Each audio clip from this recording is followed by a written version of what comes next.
allow the children. It's okay. Off your mind. It's okay. Off your mind. Chai! Now wow, people wey suppose talk truth to power don't off mic. And if we talk, now 500,000 they go summer us, call them hate speech. But fear not, my ego don't come. Ingo torchlight every corner, nooks and cranny of all these bad people where they spoil our country.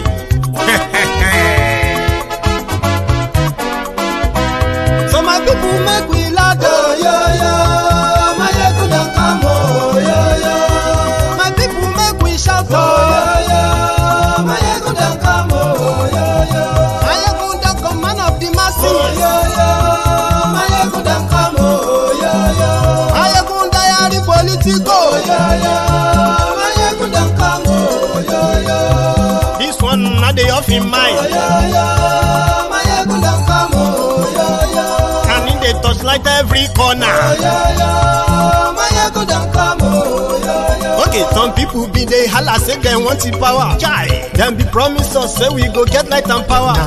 Them hustle so they can't get the power. But now they know they do anything with the power.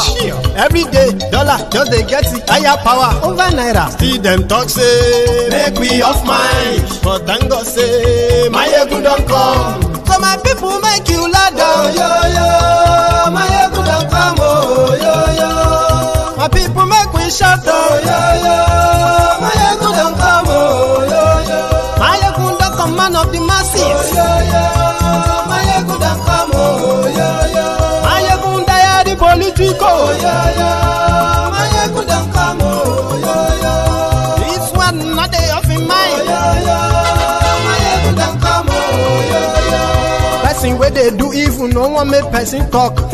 Them say that my yegun, that man too they talk. He too they talk. Say my yegun diary, he they hot like pepper. But every day then they take money in bulk. Woman picking they the street they hawk. Still them talk say make we no talk. But thank God say my yegun don't come. So my people make you laugh, oh, my yegun don't come, oh,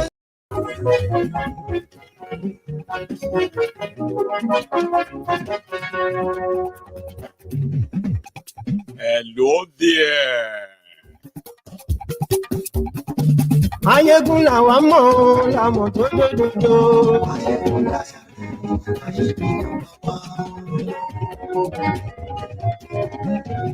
Ayégun làwa mọ̀ làmọ̀ tó dòdòdò. Good morning to you, good afternoon to you, and good evening to you from wherever you are watching from. It is Mayegun Live.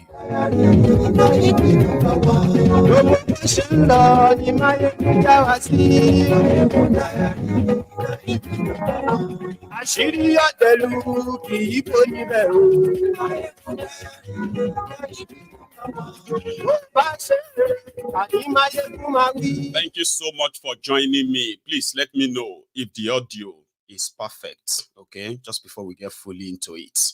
And thank you very much as well as you join and share in the broadcast. Please do. You have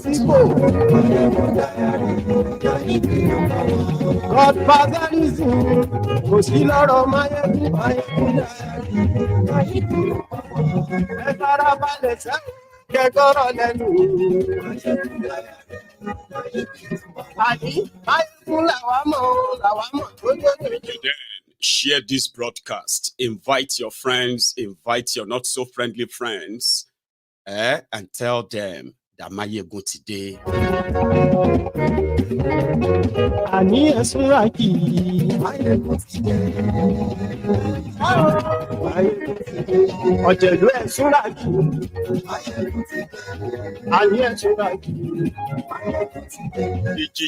The jihad beyond Plateau, beyond middlebelt, a media collusion and conspiracies. A lot of you have been distracted by a lot of things, especially how you are going to survive. tomorrow. While a lot are being killed codedly. And there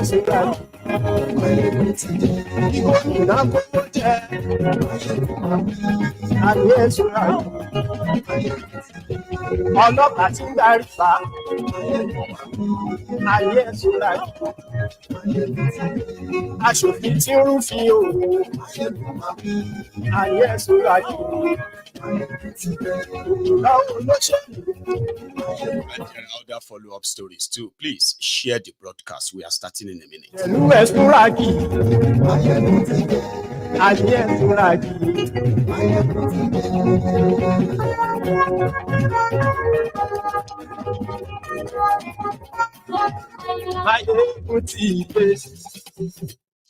Today. So good morning to you once again. Good afternoon to you and good evening to you from wherever you are watching from. This is Mayegun live. And I don't know if this is your first time of possibly stumbling on this platform. But if you have read the caption of the broadcast, the description as well, that means you should be kind of ready to listen to the whole story behind the caption that you just read. And most of the time, the stories comes in pieces.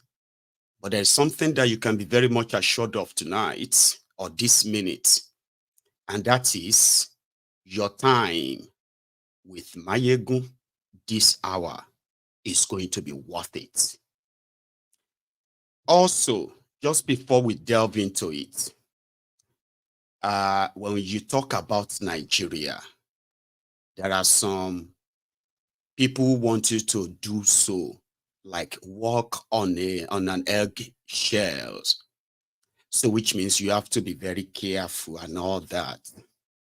Then if you go further into, acknowledging the barbarity associated with a religion, like you go into religion, that seems to be a sort of a no-go area for many Nigerians. Well, not myself. So on Mayegun's Diary Political, just before we get into it, I want you to know something. And they are the things that are facts that emotions can't really sort of change. And part of them is that in Nigeria, there is only one ethnic nationality that has been killing the other ethnic nationalities because of, some people ask, because of what? But we have figured out that it is purely ethnic cleansing. Get rid of them entirely from that part and continue to do so until some people call it land grabbing. However, in Nigeria, these same criminals, Fulani criminals. Now, here is where it can be a little bit complicated for some, but not for me. So let's be very clear, all right? Like I said, the only ethnic nationality that has been attacking other people and killing them, kidnapping them, they have been mostly the Fulani terrorists. Now, if you are a Fulani, I can possibly try to imagine how this feels or make you feel. Of course, and that is where the criminal elites that are backing these criminals to commit all this terrorism, who are mostly as well of the northern bloc. A lot of us have said they are, like some will say, what is their real intention? Well, their intention, or whatever it is personal to them, as they are sponsoring religious terrorists. They are sponsoring ethnic terrorists. They are harming them, and they are ensuring that they are getting protections, right, from the supposed security agencies in Nigeria as fact. So if you are a Fulani, the ideal thing for you is not to actually gaslight other people. The ideal thing for you as a Fulani that is not happy with this act of terrorism would have been to outrightly condemn it unconditionally. And if that has been the case, it means that probably the terrorists they were acting on their own. They've not really got sympathizers. So they've not got sympathizers in government, and they've not got them among the populace as well. Sure you get. So with that, maybe it wouldn't have kind of spread this much. Same thing applies to those who are Muslims too. From the record, the terrorists have killed Christians. Like, it has gotten to a stage whereby, it's been recorded. Like, this is in fact religious cleansing, religious war. That is to show the amount of Christian communities that were, raided and, where people were killed. However, simply because the main actor, the main perpetrator, the Fulani terrorist, armed to the teeth, they, like I said, for those who knows that the moment they come in and the way they kind of operate is pretty much like they do not want people to remain in those areas. And that then brings in the ethnic coloration. Then the other part is this. Normally, you as a Muslim, would you kill anybody because they say something about Islam? Like, would you? No, you won't, Abi. But in Nigeria, there is ethnic nationality that will kill you because Islam tells them to kill you as an infidel. Islam tells them to keep you as slaves in Nigeria, the Fulanis. You get that now? Like, you might be a Muslim following Islam, and you are Yoruba, you are Tifi, you are Jokun, you are Berom, you are a middlebeltan, so to say, a Muslim, but you are still a middlebeltan, Abi. So this, to you as a Muslim, it is completely not allowed. But you will not deny the fact that there are some set of these rogues that believes that it is the ideal thing to do, that you want to make it look like, hey boy, you don't have to do it. But there are people who are doing it. They were killing people. They were killing children. They were killing women. They were killing elderly people, vulnerable people. They were butchering them, right? Kidnapping some of them. And they are shouting Allahu Akbar. You will not deny that they exist. So you see, when we now talk about them, just like I told those who are Fulanis, you should not gaslight people. You should not begin to try to cook up conspiracy things. Because listen, this is where the truth about them killing Muslim and killing Christians is also verified. But here is the deal. Why would they kill you because you are a Muslim when they are ransacking a village? Because the village they are ransacking is a village of the indigenous people of certain flock. And the agenda is to clear everybody there, whether you are Muslim, whether you are Christian. So you as a Muslim that knows that, okay, yeah, they do kill these people not because they are Muslims or Christians, they kill everybody there. That would be a very viable argument, not an argument you have to use in gaslighting people from sharing their experiences and stories. Because the primary reasons why you have eyewitnesses when events happen is because if they are bad events, eyewitnesses that gives account of what happens, they help you to prevent such. Again, you know what I mean? Not in that of Nigeria. So There are so many conspiracies being cooked here and there, left, right, and center now. And of course, people are kind of responding likewise in whatever efforts they can. As we speak, that you are reading about all this terrorism, these killings, all of that, everywhere. The Nigeria media, who also try to catch them online and all that, capture them online, and majority of them don't go to those places. I don't know if some of you have seen this video. It is that of, an influencer called the Very Dark Man. It has brought its own controversies, okay? Right? But here, a lot of us are talking about Plateau states now, and others are talking about, the middle belt, right?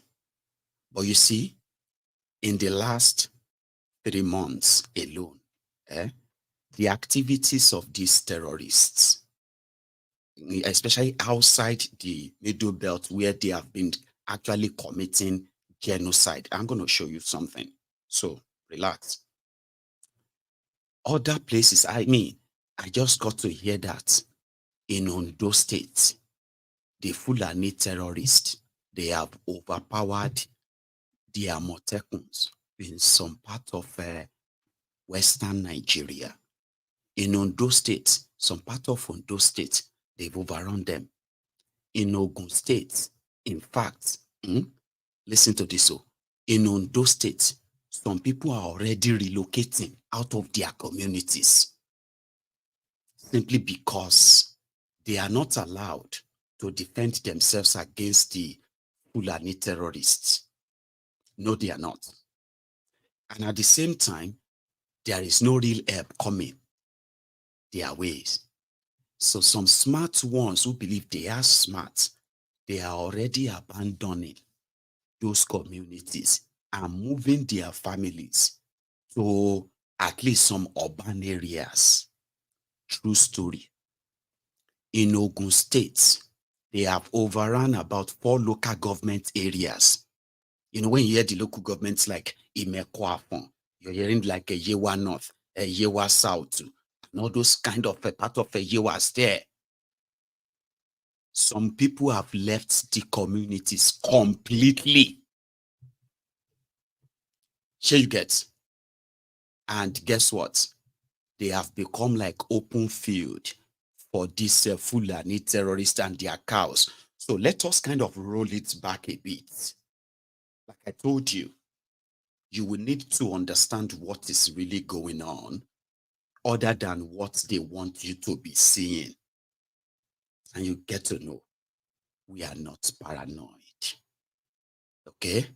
No matter how much they spend on propaganda to keep you confused, just pay attention here. Okay? When we roll it back, few steps back a bit, to how they deceived Nigerians about whatever their plan was. Before this whole chaos, we've had Fulanis in some part of Nigeria. But somehow, it took a religious turn when suddenly they started a campaign of anarchy, genocide, and it was meant for the whole Nigeria. Governments that should know better, they spent 2 years spreading lies and misleading the people, like if a Fulani terrorists kill a farmer in Ekiti, it's not Fulani from Nigeria. It must be Fulani from Chad.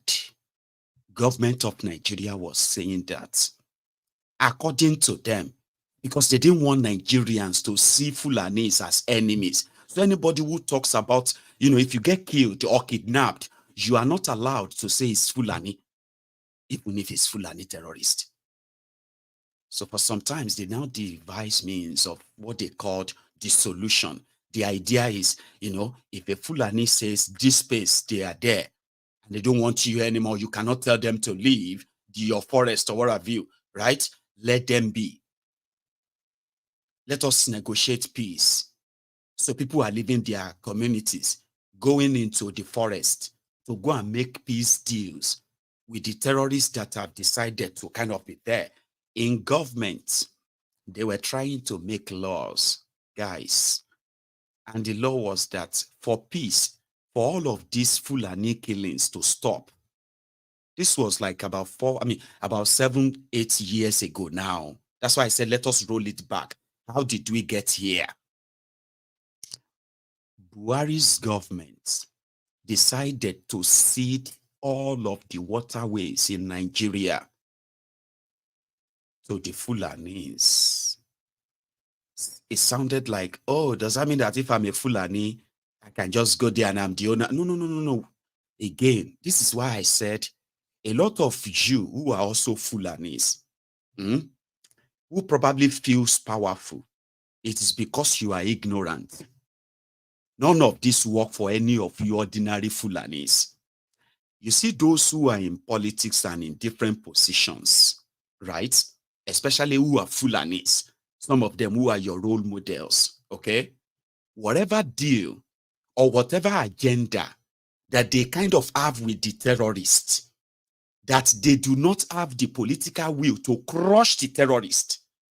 Because know this, in Nigeria, true to it, the Fulani herdsmen, those Fulanis with cows, because of the insecurity in Nigeria, they have become victims of those they called the cattle rustlers. Let us be honest, okay? That is happening. If you now want to protect people like that, as well as stop those ones who picked up guns, listen, there are Fulanis whose cows will be stolen, and that Fulani man will be killed, and they will take all his cows. This is a crime. Sure, you get that ordinarily the government that should protect farmers should protect others. Abi? But when an herdsman moves his cows through your farms that you have labored kind of to cultivate, he is committing a crime.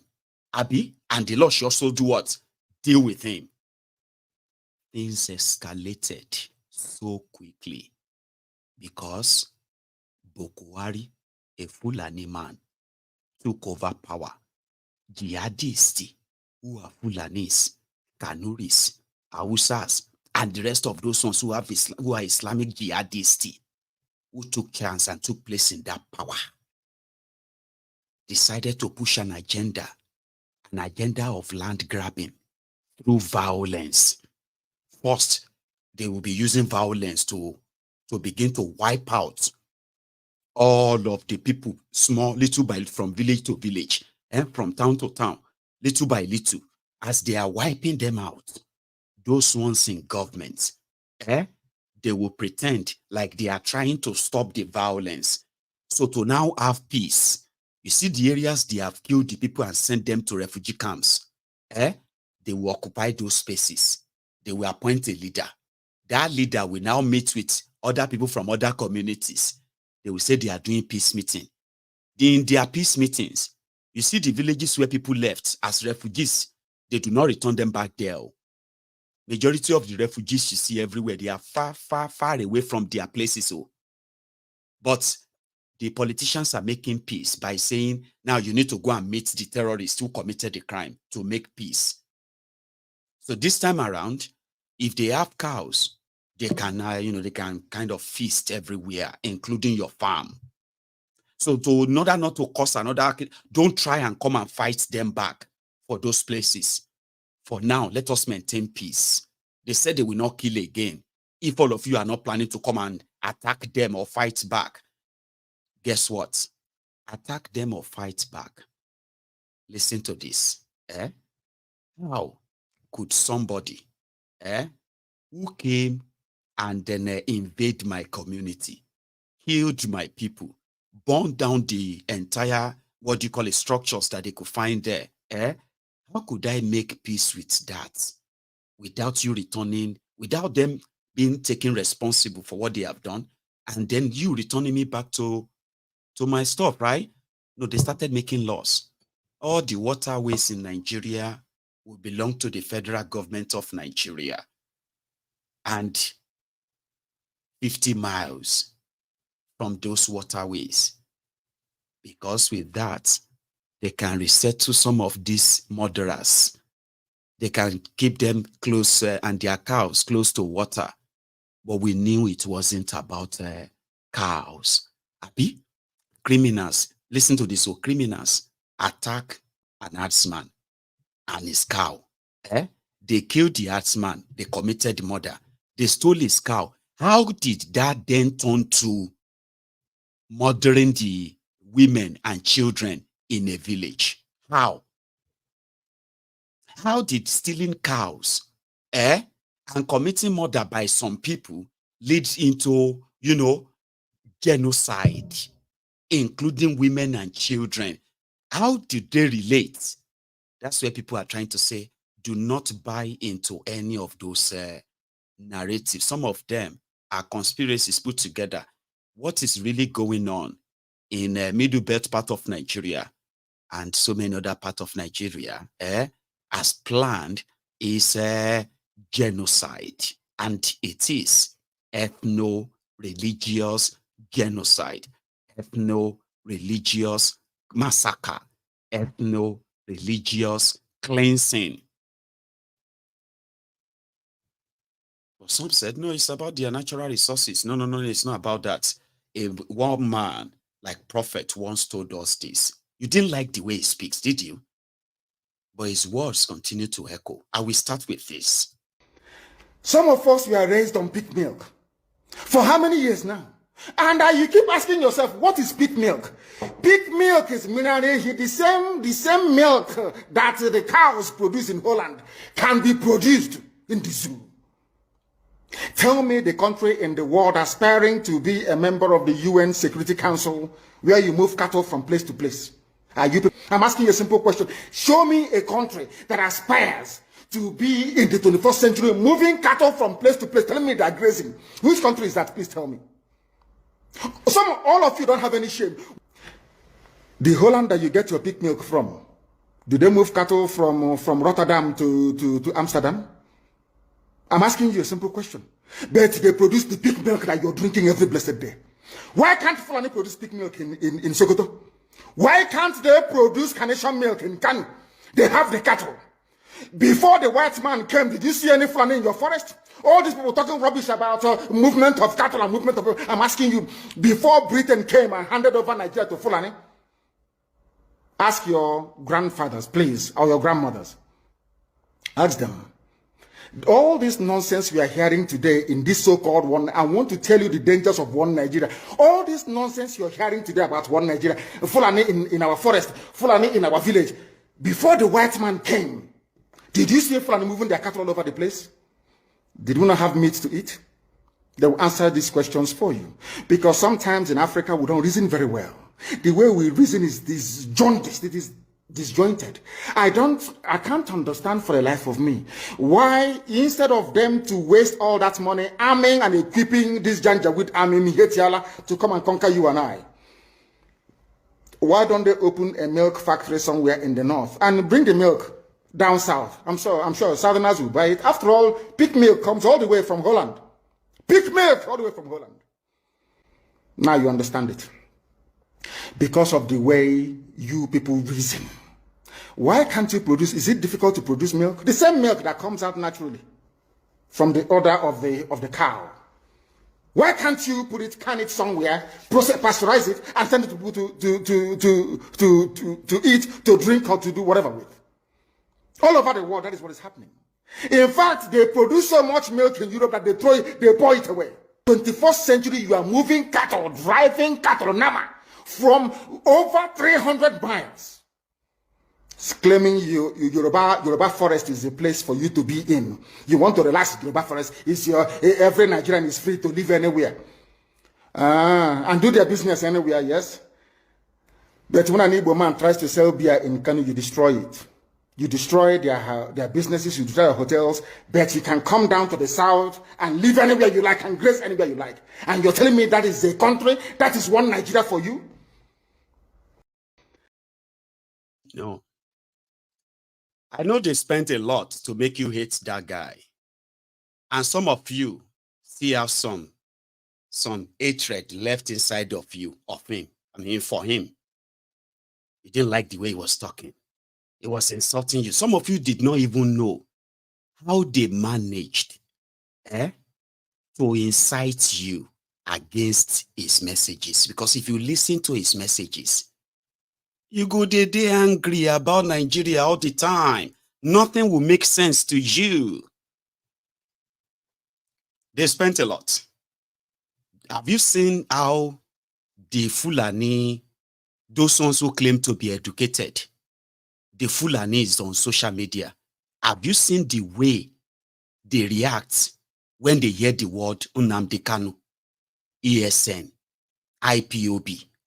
People that are kidnapping people that are raping children, people that are beating the people they kidnapped online, on camera. They make you believe that ESN is terrorist. IPOB is dangerous. Nnamdi Kanu is a dangerous person. And so many of you, religiously, till tomorrow, you believe it. You've never sat down and be like, hang on. What exactly God did this guy really do? The reason why they spend their time to make majority of you unconsciously, you have so much anger, whatever inside you, for Nnamdi Kanu. When they ask you, you will say it's because he insulted your pastor, or he insulted your tribe, or he insulted your elders. He insulted criminals, and he is always very, very clear about those of you who are the dumbos. You are see here, the idiots. They always give excuses for these criminals. Then you act surprised when things suddenly goes south. Like, how did that happen? Jesus. Oh my God. Oh, this.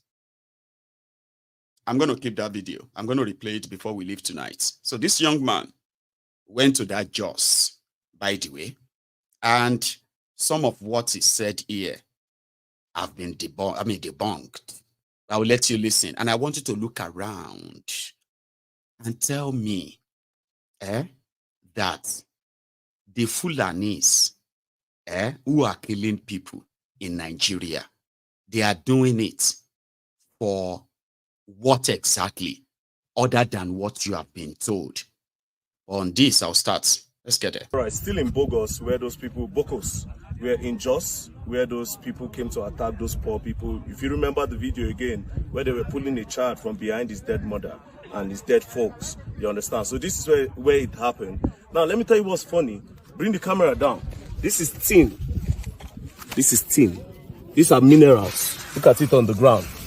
These are minerals. So it is pretty obvious. See them, come. It is pretty obvious that these people are being killed because of the richness of their land. Can you imagine? They had to burn down the place. Come. See, start from here. They had to burn down the place. See these houses? Everything burnt down. We came into this village. There's literally nobody in the village. Like literally nobody. They had to run away from their own land, from the place where they were born, where their grandparents lived. Do you understand? Can you imagine minerals on the ground? See, minerals on the ground. Minerals on the ground. I mean, this land is rich. Why are they doing this? I don't know. It is obvious, but we act as if I don't know for political reasons. But please, Nigerian government, please. Now, I'll take you to where the children are. The children that are being affected. Those people that they killed, their children.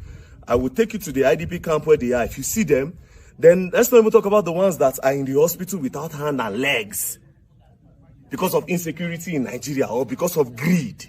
What we all can enjoy in Nigeria, we have a lot of minerals in Nigeria that we all can enjoy. We are not supposed to be poor in this country. Dubai get only oil, sell Dubai day. We are rich anyhow. Look at this land, plain land. Turn this camera. Look at the land, raise it up. Look at this land, plain land, see. See, plain, beautiful land with raw minerals on the ground. But yet, Nigerians, we are still suffering. We are still poor because of the greed of the people that are supposed to protect us and take care of us. Because of the government. So, basically, somebody was trapped in this car. Somebody was trapped in this car and was burnt. Now, these things, where that guy did? What's it with this? Which bone?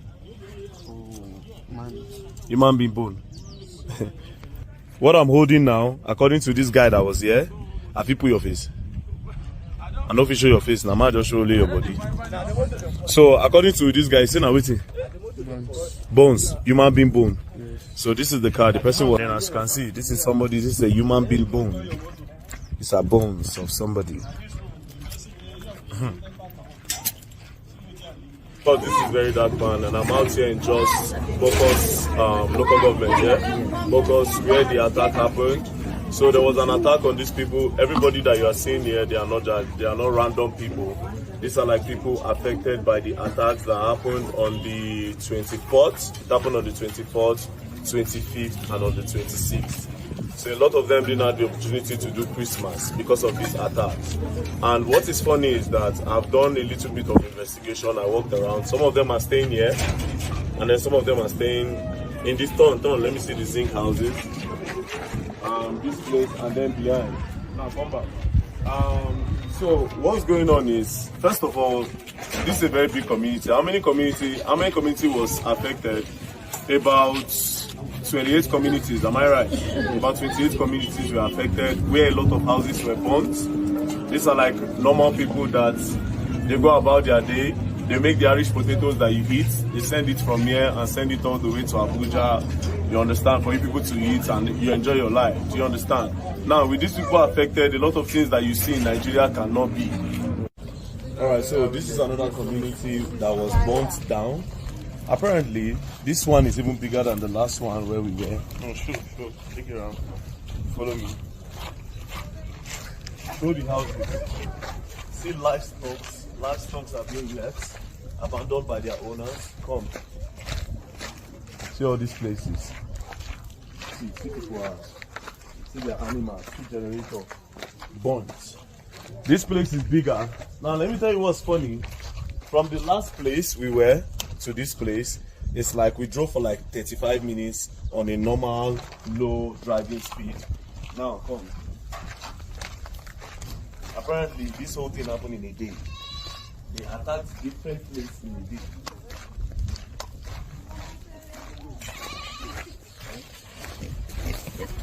These are livestock.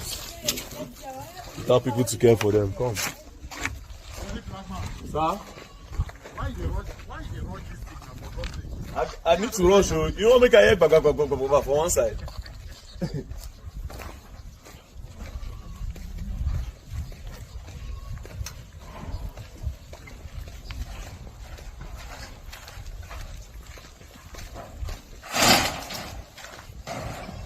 See, how these guys are really packing their stuff. See. Community, take the camera here. Bring your hand. Good.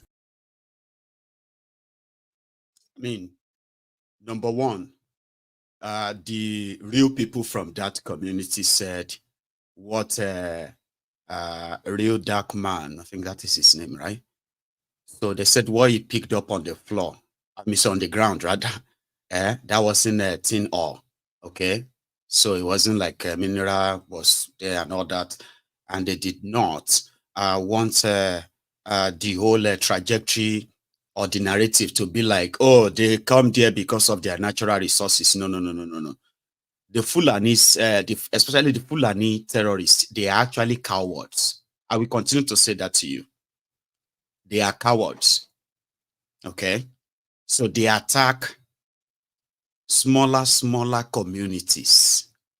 According to that guy, with what they told him, 25 communities in Boko's local government alone were just like exact picture you saw there. I mean, come on, what did those people do? That you came and you burned down all their houses, burned down everything, those ones you could kill, you killed them and you burned them down. Like, if it is not about land grabbing. But somebody decided to put the record straight, by the way, after that video of that very dark man. It's with a heavy heart that I want to make this video.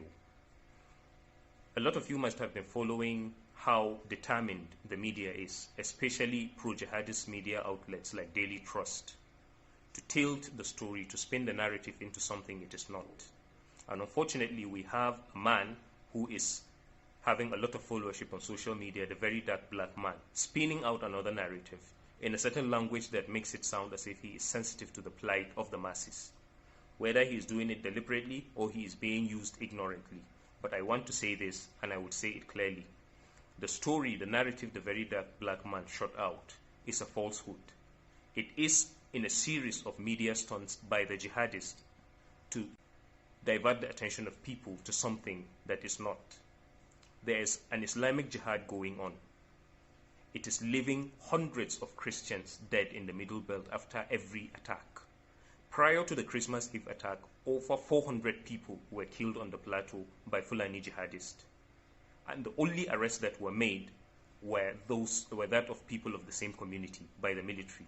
They killed some and they showed their tribal names and claimed that they were the ones behind the attack, while the main criminals are out. People, there is a global Islamic jihad that is focused on Nigeria. And they have picked the Fulanis and they are working hard to gain international sympathy for them as an endangered species, when in the real sense, they are a well-trained, well-armed, and well-sponsored group. So please, very dark man, wherever you may be, if you ignorantly did that, please, I would appreciate if you go back and issue a disclaimer.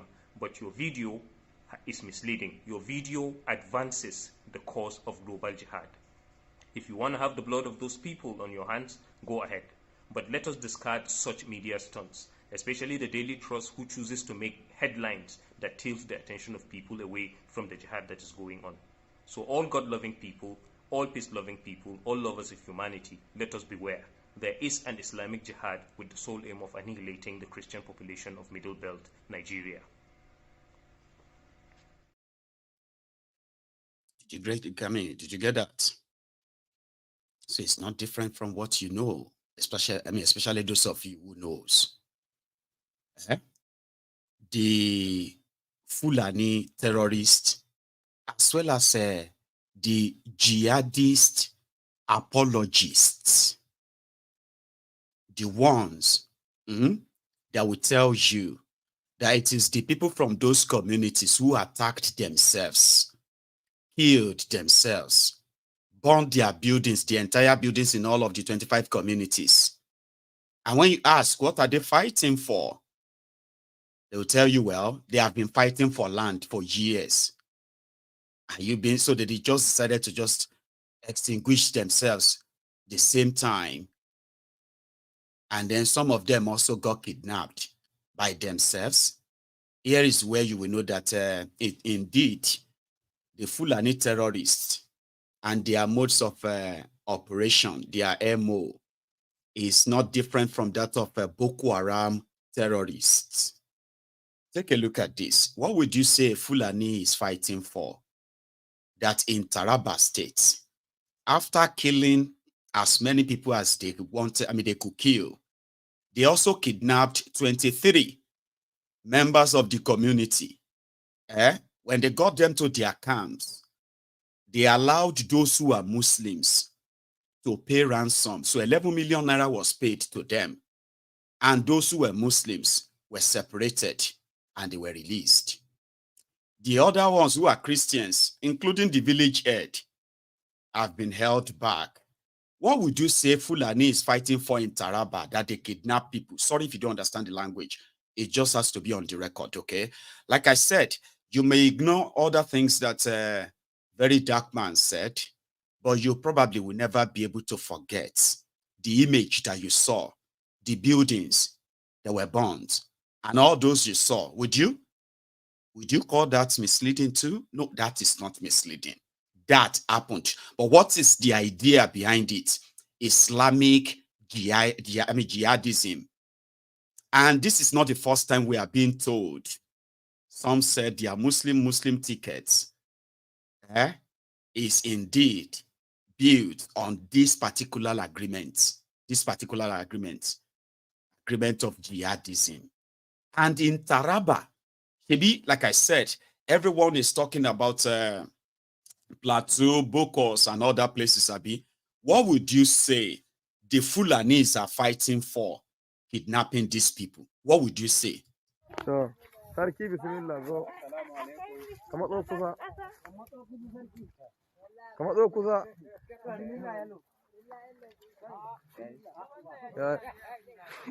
Yeah. Assalamu alaikum. Alaikum assalam wa rahmatullahi wa barakatuh. Yau. Na? Bude fuskan.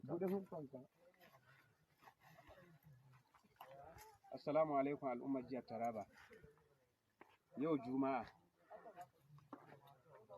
Yau na? Yau muke hannu kwana uku kenan muke hannu. Mun yi kira ga gwamnati na farko.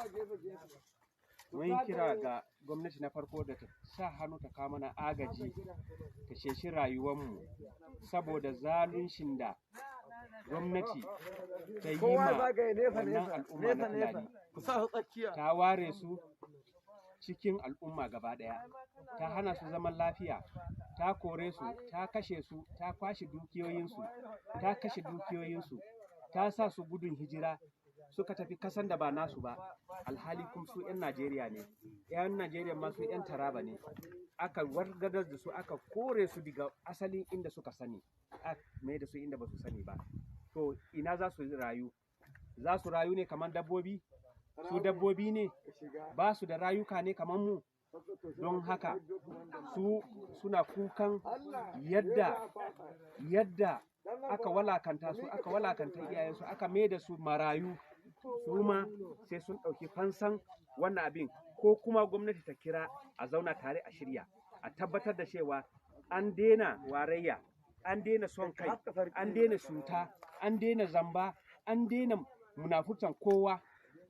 Wannan al'amari idan gwamnati bata tashi ta yi wani abu cikin ɗan kwanakin nan ba, daga yau zuwa gobe ba, mu da muke hannu misalin zai fara zuwa a kanmu tukunna. Mu yadda muke hannu yanzu haka, mu mutum 23. Wannan tabbacacciya ne idan gwamnati bata tashi ta yi wani abu daga yanzu da nake maganan nan zuwa yammaci, to lalle gobe ka sai dai a ɗibi gawakinmu. Don haka muna roko duk wanda ya ji wannan sako, duk mai imani, duk wanda ya ji wannan sako, muna rokon shi don darajan Allah ya yi kokari ya je ya sanar ma wanda yake tare da gwamnati ko gwamnatin karan kanta, saboda a yi wani abu maza a neme su, a zanna da su, a ji damuwansu kamar da na ambata da bakina, don a samu zaman lafiya. Wannan shi ne babban sako da nake so in tura wannan safiya a madadina da al'umma na sarkin Kwaji, mu da muke hannu, muna roƙon al'umma. Like I said, they are hostages. They were kidnapped when their village was attacked by Fulani terrorists. Actually have a name, hang on. Yeah, it is called Kwaji Village in a local government called Yorro local government area. Those terrorists attacked the communities. They killed as many people as they could. Yeah. Then they kidnapped those people you saw on your screen just now. So do you see when I keep using the word, terrorist and terrorist, if you are, Islamic jihadist, Fulani Islamic jihadists, it's because, just take a look at that, because they exist. They were kidnapping people for ransom, for money. Remember, it all started from you have to give them land. It wasn't about land. Nnamdi Kanu warned everyone, didn't he? Listen to this from those who are like member of parliament in Nigeria, presenting their own report of what they are passing through. And it's all from Fulani.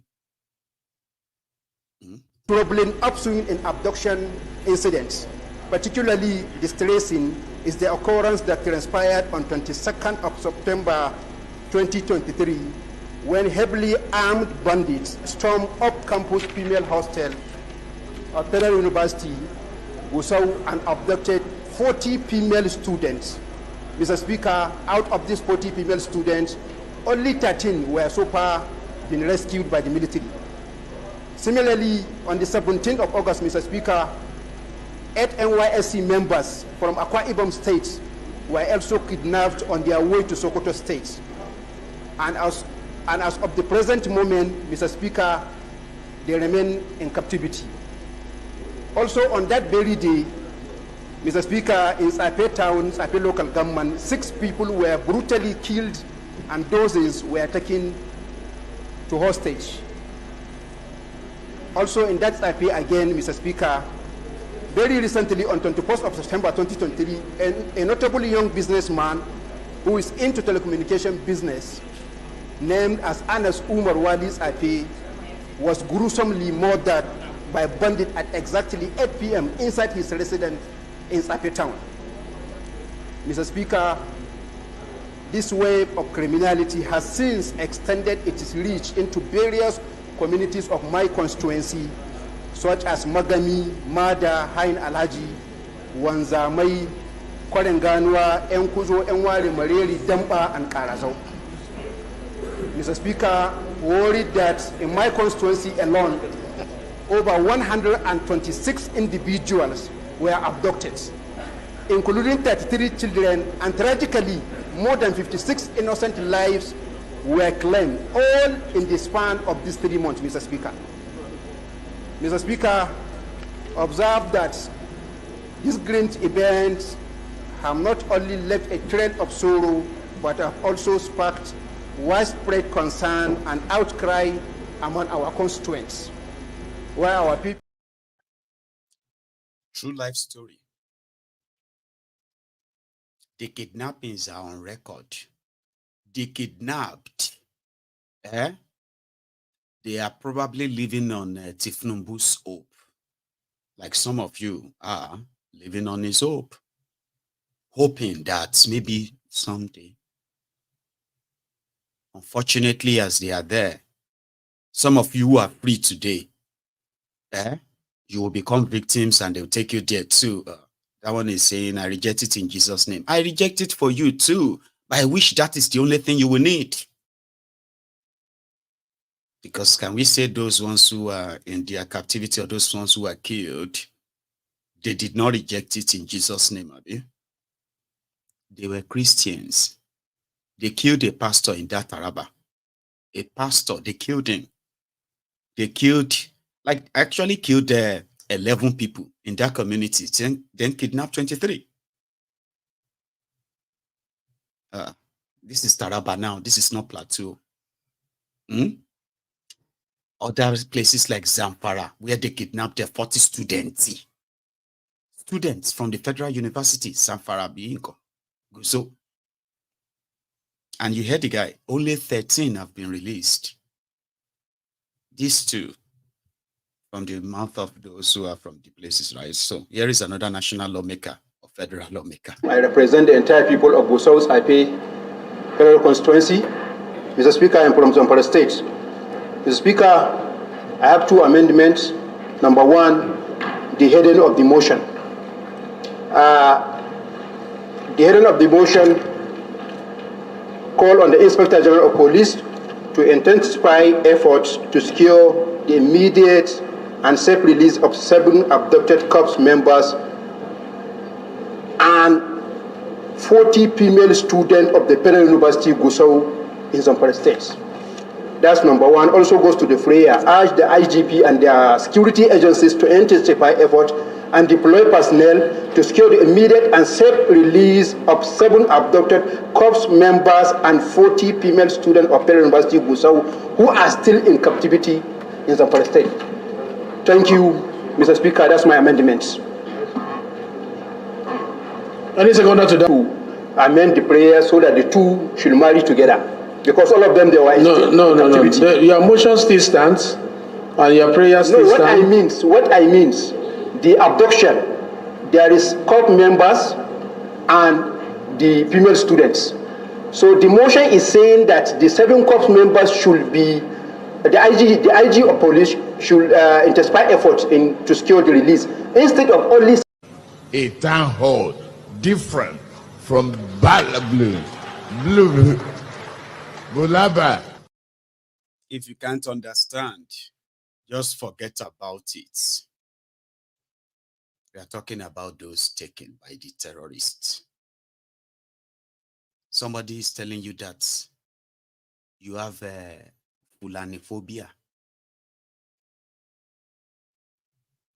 Who will not have Fulani phobia if a member of your family has been killed by these criminals or these terrorists, especially recently? Would you not feel worried? This is where we expect those who are real Fulanis to actually be at the forefront of those that will be calling for the execution of all these rogues and criminals, not take offense and begin to gaslight people, because we know a lot of you that actually supports the killings, because to you, they are doing it for Allah, even when you know they are not.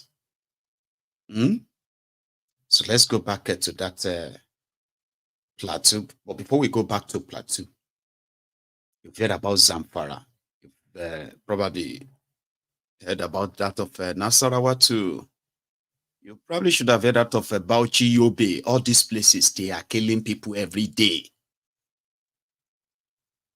To the point that you can easily tell that apart from the people, I mean, the communities being Christian communities, as you know, they are not only being killed because they are Christians, they are also being ethnically being cleansed out of the entire space, so that in 5-10 years time, the survivors, they will still be living in IDP camps, and they would have probably brought in their, bringing their own emirs or sultan or any title, rename the communities. All of these are real. And the people, they are left just to this. Let's kind of go back there, because from there, I'm going to take you down south. We need to talk. If you are from southern Nigeria, Yoruba to be precise, we need to talk. So I am Reverend Yakubu Muton. I am a pastor with the Church of Christ in Nations. But this is my village. This is Mayanga. Mayanga is in Bokos local government, Plateau State of Nigeria. What really happened here is not only in this village that were affected by this crisis. We are affected by more than 11 villages, which Mayanga happens to be one. And in these villages, it is the same method of attack that was conducted. It's the killing, the maiming of people, slaughtering them, and burning of their houses and their foodstuffs and properties. So by now, by the record we have already collected, we have over 150 people that are killed in one day. That is on the 24th of December. That is, the Christmas was just not a Christmas to us, like to celebrate. It was a mourning Christmas because of what happened to us. As you could see, I'm standing here. This is my house in my village, and I lost everything that was in the house, both food stuff, clothing, and whatever. It was a furnished house, but it is burnt. And even the church that is by my side was burnt, and the pastorium is burnt. Everything about us here in this village is confused. as you could see that everything is destroyed. But we thank God that some of us are alive. And at the cost of this, like me now, I lost 7 of my brothers at the cost of this crisis. That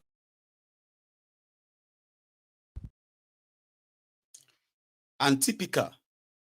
Well, we thank God that some of us that are still alive, or more, even those of you that are alive, they are still coming back to kill you. That's the plan. Or you completely have to run away, never to come back. That's the plan. And listen to me, please. I know a lot of you are not from these areas, this hotspot, okay? And some of you are like experts in giving advices. Like, they should stop complaining. They should defend themselves. That's why I said I'm coming back to that too. Okay? There are some certain things you need to remember. When you have a government that is intentionally allowing this to happen, okay? Intentionally, because of this are intentional. And that same government is willing to disarm you for these murderers. And in the case you try to go beyond them and say you want to still defend yourself, if you are not killed by the terrorist, they can kill you. These are the things people face there physically on ground. So do not think those people don't know how to defend themselves. You should just know that their killers are being aided by those who are supposed to protect Nigerians. Here you get. And I understand when people say, but they can use other means and trying to get themselves. That's why I said, listen, some of these things are convenient to say if you are not there physically. I just want you to please, in every of your suggestions, don't ever even suggest that these people, they were cowards. They are not.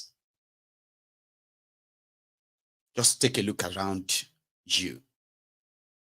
And that is why I'm not kind of happy with some of you that come here to talk about and begin to kind of, ask about go on. How about go on today? This is a karma. And I do remember that. If you remember those who were also gloating when this same system, this same gang up rigged system spent so much to blacklist the IPOB, the ESN. And some of you still kind of stylishly believe that all they told you that ESN did in Eastern Nigeria, they did it. Because you spent your life waiting for evidence to show that these people are going to be violent. And since they are not violent, whatever they say they are doing right now violently, they must be doing it even without any evidence. But here is something.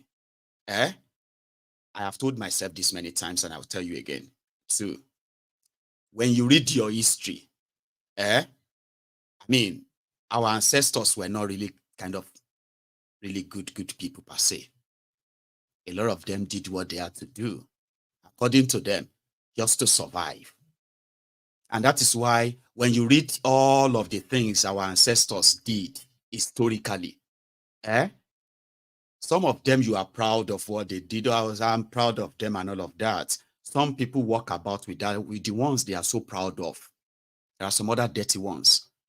In the process as well, you read about their enemies, their friends, that. So I told myself, when I read history, no matter how everyone puts their own perspective of the history, my intention when I read history is to learn from the history, never to be imprisoned by the history.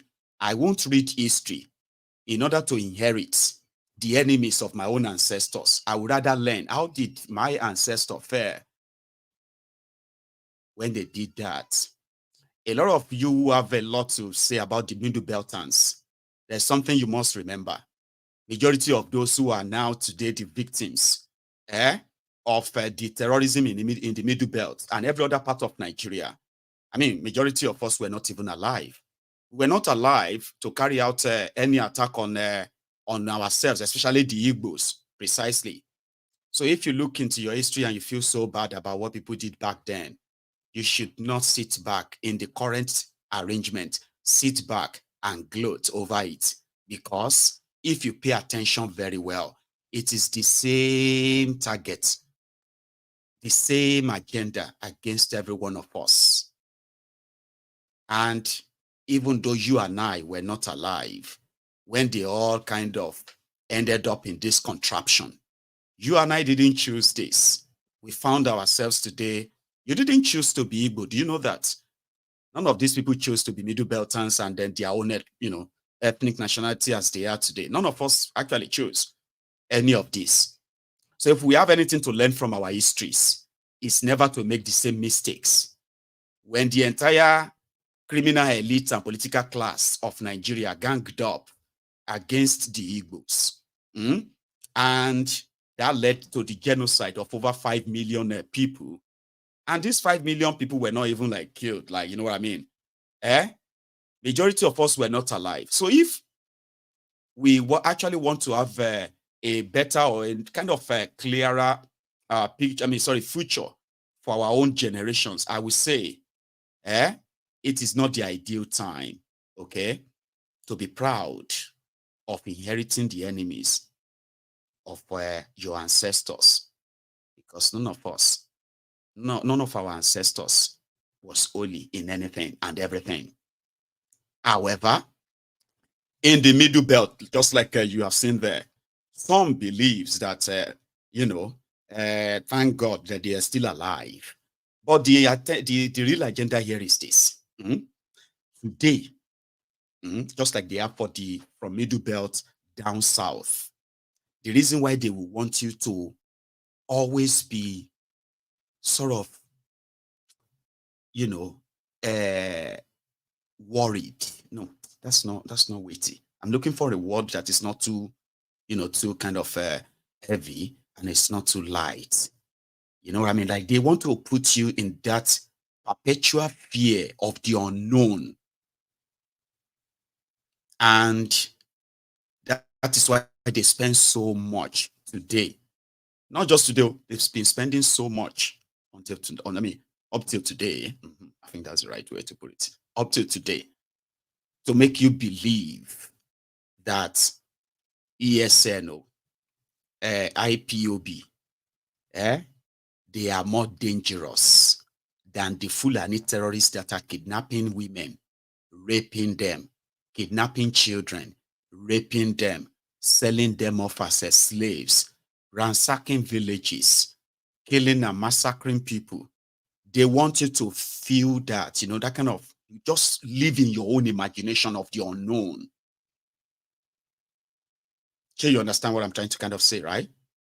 And when you look at those who are pushing most of this, you will see the Fulanis fully behind it.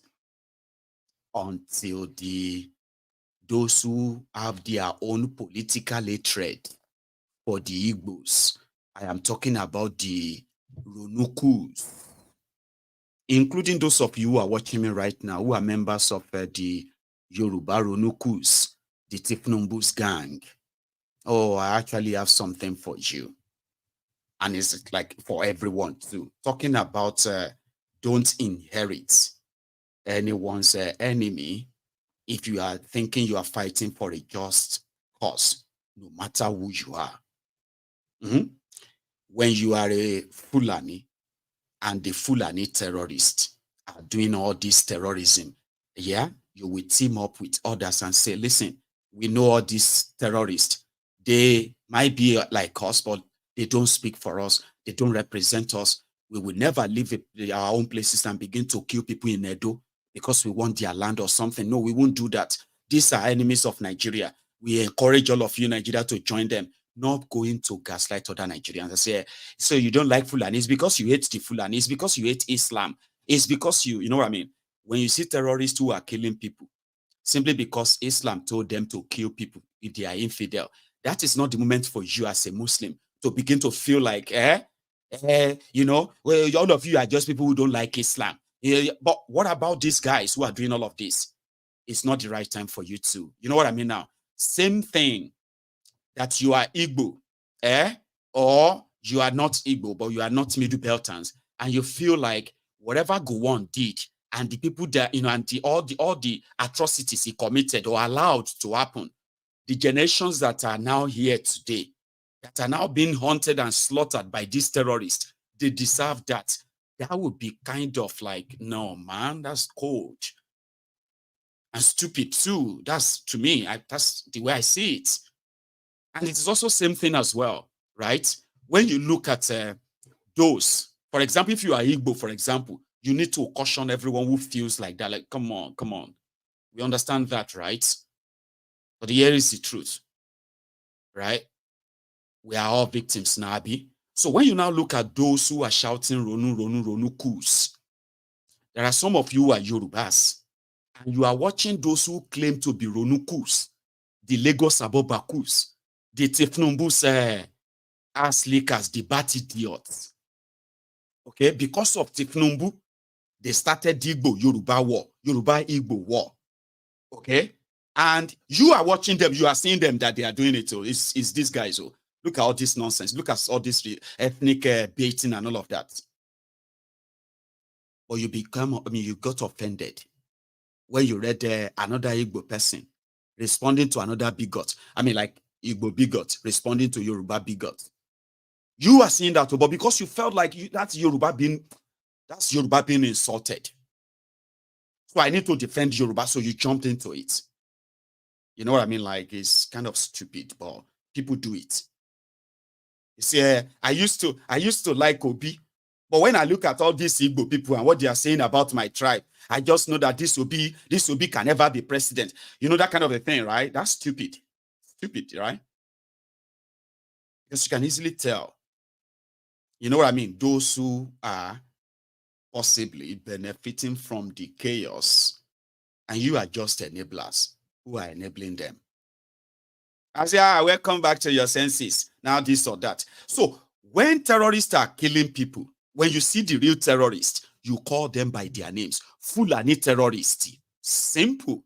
As a Fulani, you must never be offended. Rather, you will tell everyone, I'm a Fulani. Because what in the air would make Fulani terrorists kill 5 Amotekun in Ondo in a space of 5 months? Did you hear that? Ondo State has no border with any Fulani. Where Sokoto State can be Fulani State. That's their caliphate. Ondo State is Yoruba land, very far from the caliphate. Why would Amotekun that is set up, okay, to kind of, they are like forest rangers. They go after those who are illegally occupying the forest in Yoruba land. That's the job. But who are those who are illegally occupying forest in Yoruba land? Fulani. Do you get that now? They are Fulani. Now, you want to tell me that they are Fulani from Niger, they are Fulani from Libya, they are Fulani from this or that. But they are Fulanis. And if somebody says, so we want to put together a security that will kind of chase them away, kill them and get rid of them, you as a Fulani now feel offended. Is that not suspicious? Wouldn't that be suspicious? Amotekun was set up. We saw what happened that time. A lot of people believe that Akeredolu was probably like poisoned and all of that. There are people who believe that. All because of this, Yorubas must defend themselves. The Igbos also have to defend themselves. Nnamdi Kanu was called a terrorist because he said the Igbos will defend themselves against these armed terrorists so that they will not be burning down Igbo villages like that. Like what you just seen in that video. Somebody said, no, we will never let this happen in our own place. That will be the job of the government, Abi. Shouldn't that be the government's job? But government now decided to blacklist the people and said they are non-state actors. The guns they are holding is not government approved, so they must be terrorists. Who approved the guns that the Fulanis are carrying everywhere? Who approved the guns? Who licensed them? Nobody. Nobody has a clue other than the criminals in government. But they continue to tell you the way this Nnamdi Kanu is talking, it's going to cause war in Nigeria. Why would defending myself cause war in Nigeria? Have you ever thought of that? Eh? That Nnamdi Kanu has now gotten an army. Eh? This country, they must do something to him. Why? Because he wants to stop these criminals, right? A lot of you believe that too. He must be stopped. This nonsense must be stopped. He's not kidnapping people. He's not threatening. I mean, they are not threatening anybody. Like they said, Nigerian government and Nigerian security system are compromised. The people deserve to defend themselves. Volunteers, come out, let's defend ourselves. And they told you they are dangerous, and you believe them. You believe them. Abi, but you are so angry. You are very angry when people talk about the Fulani terrorists. Stop stereotyping. Let us all stop stereotyping. And you mad, so mad, stereotyping. There is no other tribe in Nigeria or other ethnic nationality in Nigeria that kills other people. None. Not ESN, not IPOB, not Yoruba Nation, not all these, except the Fulanis. Are you listening? But they make you believe that Nnamdi Kanu is good. And some of you still believe today, till tomorrow. A lot of you, sometimes when you want to kind of use reverse psychology, man, the way this country is going, I just hope that they are not going to make me begin to believe all these Nnamdi Kanu's prophecies. Are you mad? Are you mad? You're mad, right?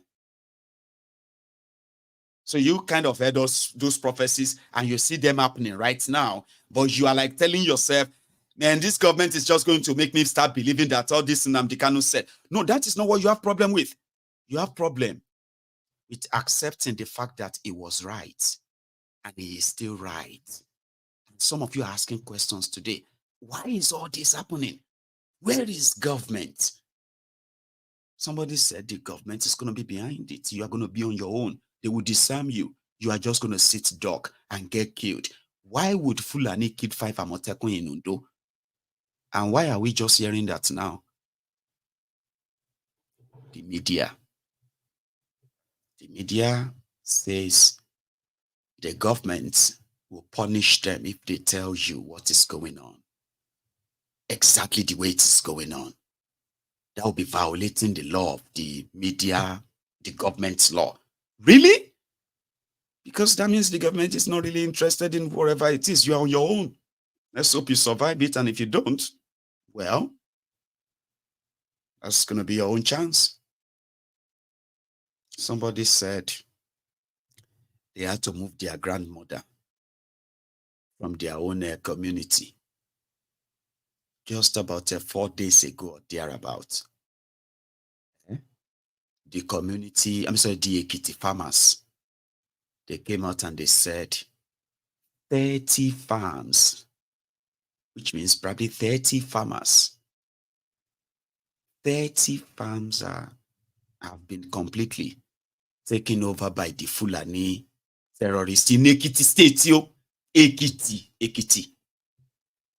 Ekiti has no border with Sokoto, far away from Nigeria.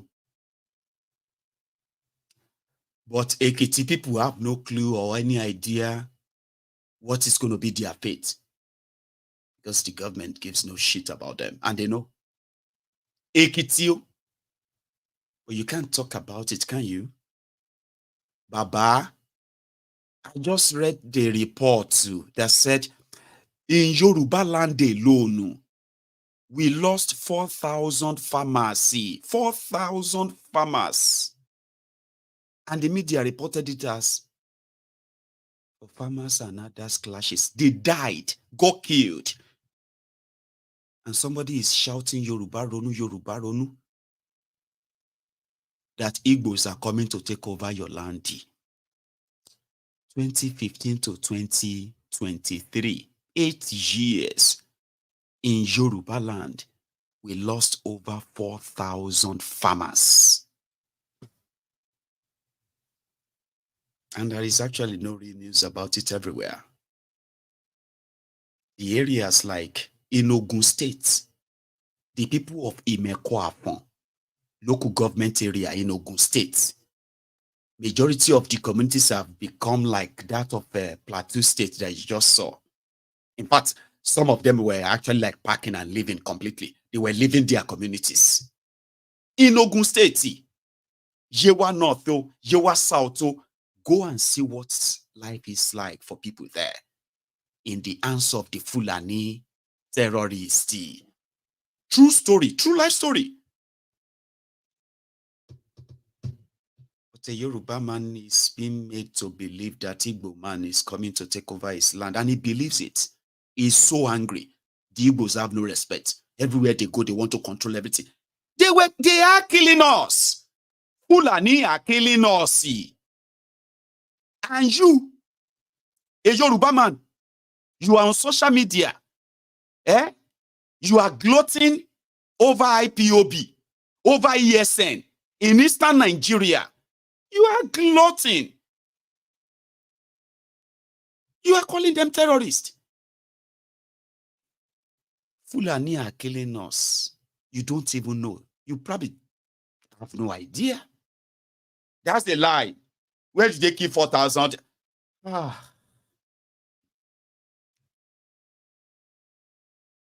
Just like we said,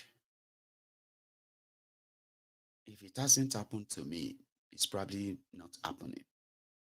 It's not happening. It's just some exaggeration. Some people that don't like APC. Like I've heard that like a million times. And somehow you just feel like maybe it should just happen to this person so that he can believe. But from my own experience, those who have become the victims, they never live to tell the story like the real victims. This happened in Yoruba land. Amotekun have abandoned some of the communities too, like the Nigerian military, Nigerian police. But it's not making the media. You don't even know the danger you are in. Like, they are trying to make it feel normal. How could something like this feel normal? Let's go back to that Plateau State again. Would you ever kind of feel like this is normal for people to kind of live with? No. That even the houses were burned, they removed the roofing sheets to go and just sell them as scraps. Some houses that were not totally burned up, they go climb the roof to remove sheets. This is the experience we are passing through, and it's very terrible. It was like a planting. It went round at the same time, a systematic plan of completely I will only qualify this as a genocide. So we are very happy, we are grateful for your comment, and we are trusting that whatever NEMA has brought, it will be properly shared to this IDPs, because we believe it's in good hands that we will take care of sharing as we have done. Relief materials have come in a little. Since Sunday, it was only yesterday that we were able to have the relief material shared to them from Sunday. So you can imagine the kind of trauma, the kind of pain, the kind of experience they are passing through. For them to have nothing to put in their mouths. They were living at the mercy of those they are living in their homes. Because since it was not a planned thing, many of them escaped with their lives without anything, and everything in their homes rests down. Food, everything. When we say everything, it's just everything. Women jump from high cliffs that are up to this roof down just for them to escape. Because there are those who are living where clean mining took place. So they have to jump. If you jump and you are not able to stand and continue the running, they shoot you and leave. So it is a terrible experience. We pray that God will have mercy on us. In the name of God, that I sort of have mercy on them. And this woman too, as it happens to be. That was the 24th. We were just enjoying ourselves, frying all this. Nobody was aware of anything. But very unfortunate. As time goes on, around 6 or 7, they end up inside villages, dispersing people, shooting here and there. But we were so desperate. We just stand like this. We walk outside. What is happening? We just saw them all around. They have surrounded us. There is nowhere else for us. Children, pregnancy woman. There is no hope for them to run. Little one. The one she has at her back, she cannot be able to hold it. Pregnancy, all this thing. We just ran as fast as we could. So people were grumbling on the ground because shooting was everywhere. We lack where to go. We don't know where they are because the villages was surrounded. So as God will make it, God says that wonder shall never end. We thank God. We know that God is alive and we appreciate Him. God has done what He has done. I don't even know that any one of them will be alive as well. Besides that, there are many of us that have shooted, they have slaughtered it. Where I came from, I'm from Yewa. Our pastors with his family, only the pastor is alive. They have burned the house, the church is completely down. His family was killed completely. He's now at the door. In fact, it marvels and it beats everybody's imagination. So you are highly welcome. We thank you very much for your cooperative. And thank you for the effort you have made, for the long journey. You heard about it and you care for us. You took time, you came and see us. You are welcome. We are very grateful. Thank you. But the unfortunate thing is this. These are the latest victims that you see on camera. This is like a normal thing. Every day, they continue to, the number of people that ended up in refugee camps continue to increase and increase and increase. So no matter how emotional you feel watching that, those are just the recent victims. And this is exactly what they want for all of us. And that is why, if I have any advice, share you get for the people, it won't probably be the kind of advice you give in the open without it being termed as incitement. Sure, you understand? But I will still try to give this little idea and advice. Like I said, the people were intentionally disarmed for a period like this.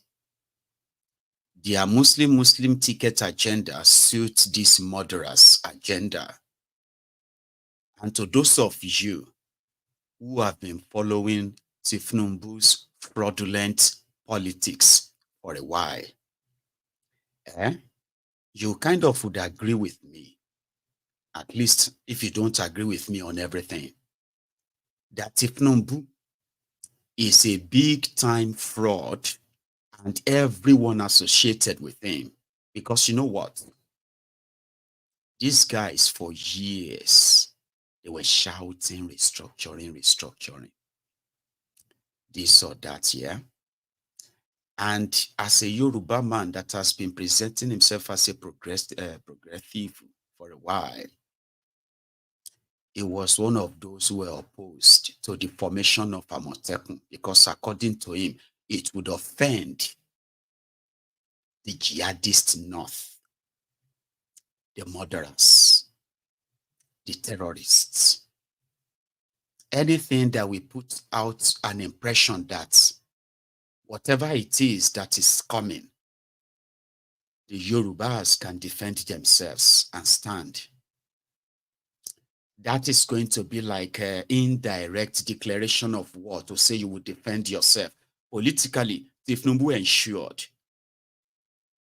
that Amotekun never succeed. Now you have to prove me wrong here.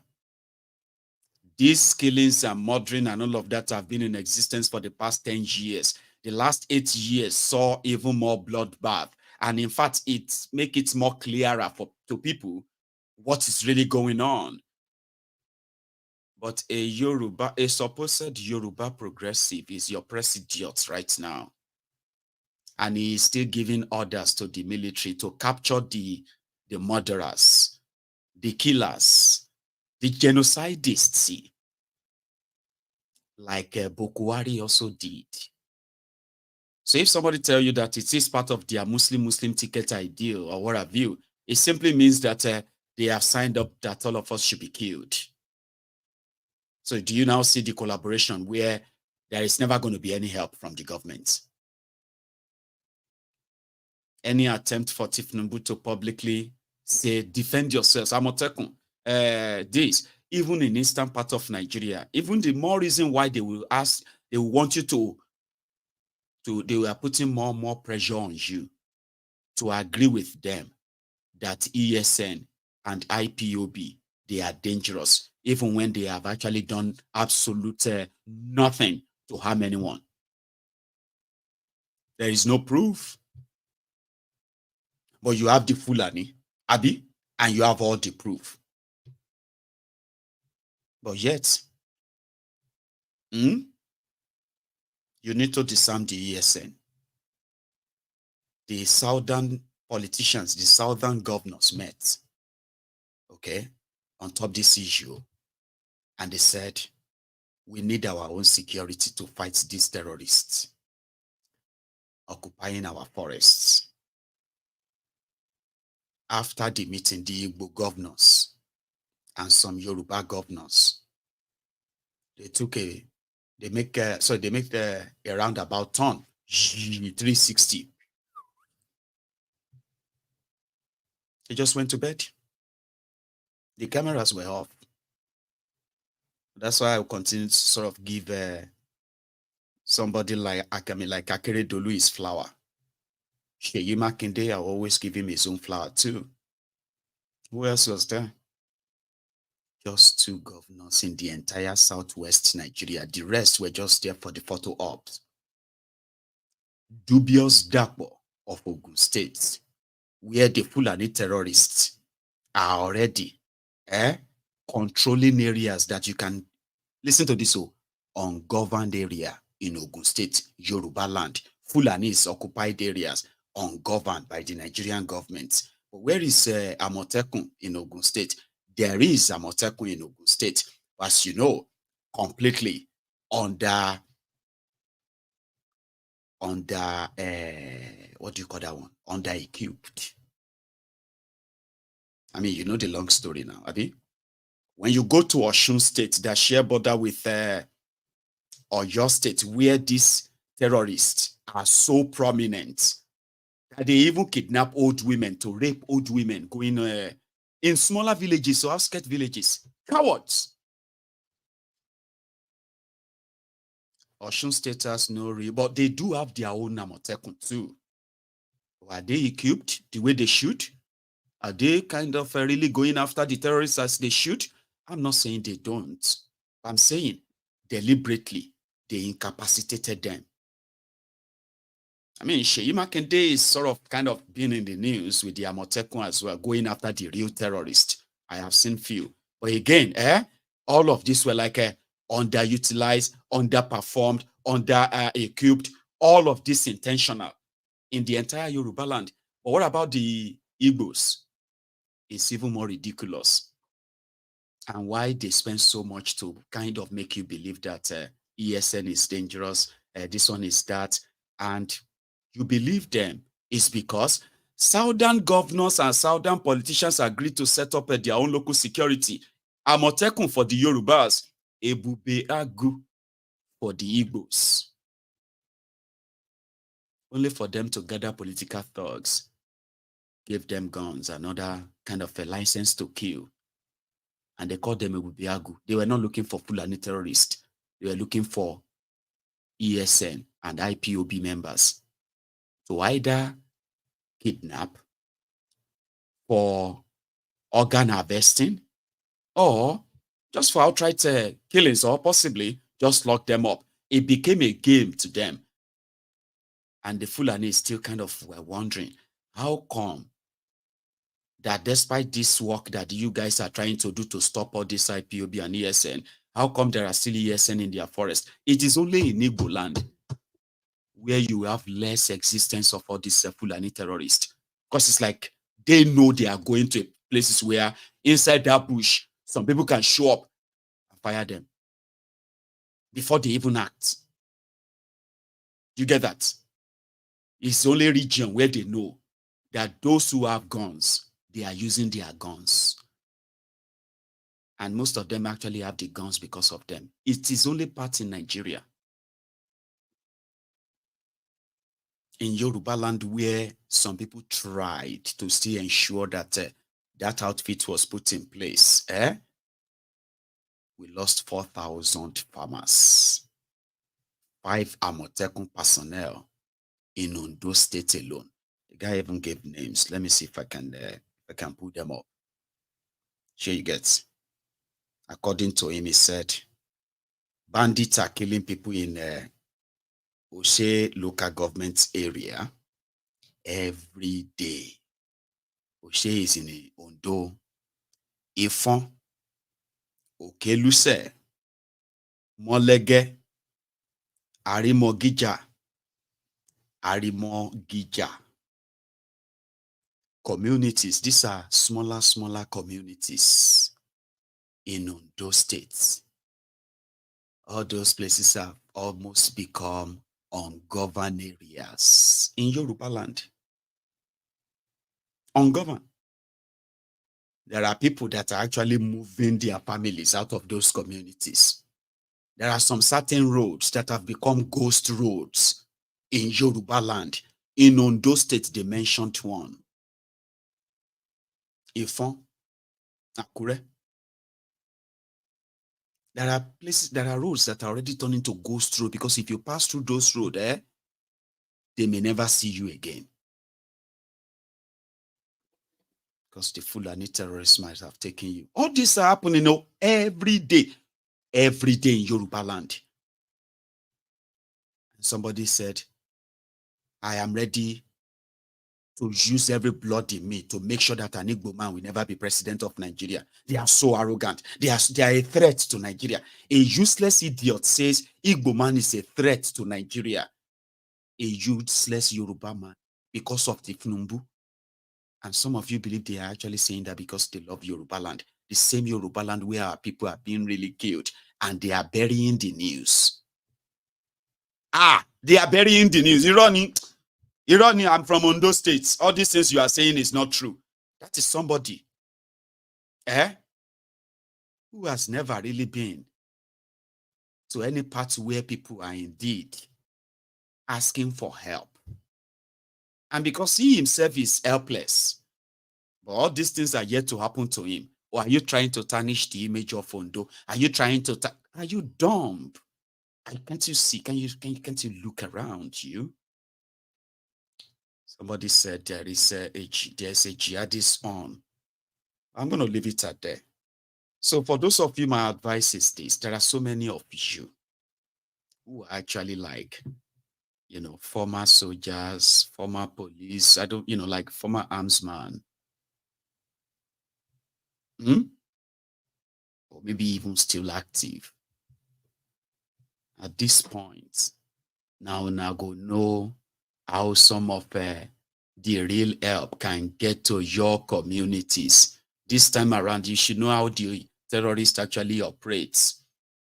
And you should, if you want your people to defend themselves, then you have to get involved. Get involved and get them those things they can defend themselves with, legally and illegally. That is when you begin to kind of hear the pushback. You know what I mean? Somebody said, if you want, listen to this. Somebody said, if you want the white Americans to change the law about the Americans' gun culture, you know, if you are a Republican, you are likely going to like a gun. And if you are a Democrat, you are likely not going to like guns. Doesn't mean that you won't have it too. You know what they say in America? Somebody will tell you that I don't really like guns. I just believe that I need it. I need to have gun. The American culture, right? And you know what somebody said? He said, if you want them to, and sorry again, right? In America is a tough political conversation. You want to collect their gun law, gun this, in America. Because their own forefathers told them that the way to defend their liberty, to defend their freedom, to defend their Americanness, is to have their own guns, and they must make sure that no government ever takes away their guns. Can you understand now? So somebody now said, if you want, with all this gun violence and all that, if you want American whites, who are actually the majority, right? If you want them to change the law about the gun, about guns, let all blacks in America decide to go and get guns. Because as an American, you can have guns by yourself, okay? So if they put out the Italian, they say 99% of black Americans have guns. 99%. What kind of guns? All manner of assault rifle and what have you. The blacks in America now, you know, if the stat says that, somebody said the whites will quickly change the law and say, take the guns away from all of us. Because that means that, you know, that's what I'm saying. If you want the Nigeria collaborative terrorist government and the kleptomaniac government of Tifnumbu to take the guns away from the terrorists, Fulani terrorists, Boko Haram terrorists, it is time for all of you to go and get guns legally and illegally too. When they know that you all have guns, they will execute their laws that says, if you use the gun to commit crime, you're going down for it. You know, like that. Or they will just have to legalize guns so that everybody can have it. Everybody can stop calling on government, come and help us. Government, help us beg government. Tell the government that this or that. Because one man once told all of us that except we are actually stupid, we will think this whole thing is about cows. It is not about cows. It is called ethnic religious cleansing, ethno-religious genocide. This man once told us. I'll replay it. Mazi. Some of us were raised on pig milk. For how many years now? And you keep asking yourself, what is pig milk? Pig milk is the same milk that the cows produce in Holland can be produced in the zoo. Tell me the country in the world aspiring to be a member of the UN Security Council where you move cattle from place to place. I'm asking you a simple question. Show me a country that aspires to be in the 21st century moving cattle from place to place. Tell me they're grazing. Which country is that? Please tell me. All of you don't have any shame. The Holland that you get your pig milk from, do they move cattle from Rotterdam to Amsterdam? I'm asking you a simple question. But they produce the pig milk that you're drinking every blessed day. Why can't Fulani produce pig milk in Sokoto? Why can't they produce carnation milk in Kano? They have the cattle. Before the white man came, did you see any Fulani in your forest? All these people talking rubbish about movement of cattle and movement of... I'm asking you, before Britain came and handed over Nigeria to Fulani, ask your grandfathers, please, or your grandmothers. Ask them, All this nonsense we are hearing today in this so-called one, I want to tell you the dangers of one Nigeria. All this nonsense you're hearing today about one Nigeria, Fulani in our forest, Fulani in our village. Before the white man came, did you see Fulani moving their cattle all over the place? Did we not have meat to eat? They will answer these questions for you. Because sometimes in Africa, we don't reason very well. The way we reason is disjointed. It is disjointed. I can't understand for the life of me why, instead of them to waste all that money arming and equipping this Janjaweed army Mihetiala to come and conquer you and I, why don't they open a milk factory somewhere in the north and bring the milk down south? I'm sure Southerners will buy it. After all, pig milk comes all the way from Holland. Pig milk all the way from Holland. Now you understand it. Because of the way you people reason. Why can't you produce? Is it difficult to produce milk? The same milk that comes out naturally from the udder of the cow. Why can't you can it somewhere, pasteurize it, and send it to people to eat, to drink, or to do whatever with? All over the world, that is what is happening. In fact, they produce so much milk in Europe that they pour it away. 21st century, you are moving cattle, driving cattle, Nama, from over 300 miles. It's claiming Yoruba forest is a place for you to be in. You want to relax, Yoruba forest. Every Nigerian is free to live anywhere. And do their business anywhere, yes. But when an Igbo man tries to sell beer in Kano, you destroy it. You destroy their businesses, you destroy their hotels, but you can come down to the south and live anywhere you like and grace anywhere you like. And you're telling me that is a country, that is one Nigeria for you? No, it's a zoo, man. See, you said it. They didn't like it. They didn't like him. Why would he call Nigeria a zoo? I don't like calling Nigeria a zoo. Like, are you proud Nigerian? You are a proud Nigerian, Abi. A proud idiot. Like, what are you proud of? What are you really proud of? Like, what is there to be proud of? Like, being honest. Or a typical Nigerian will be offended. We called Nigeria zoo. Your papa na monkey there. Your mama na gorilla. No, your godfather, your idiots. Don't defend Nigeria, you. I'm defending Nigeria. You cannot insult my Lufu. That is the Nigeria you are defending. We are terrorists. Fraudsters, they are all having field day. And then you, Wiri, will begin to ask me, what have you done? One Wiri was asking me the other day. You this Mayegun, every time complaining. What have you done to ensure security, even in your own state, Ogun State? I was like, that's what they turned them into.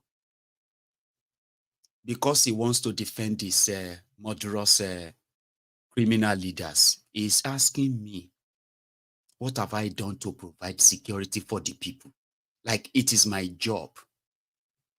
Eh?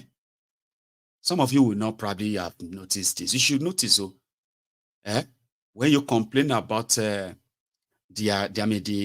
criminals in government and their incompetence, as well as their corruption and all of that, one way they will ask you, what have you done to lift the people out of poverty? You just talk every time blaming the government. I mean, what have you done? All this issue of security, all of us, we should blame ourselves. This problem is all by ourselves. Do we really want to sound like, you know what I mean?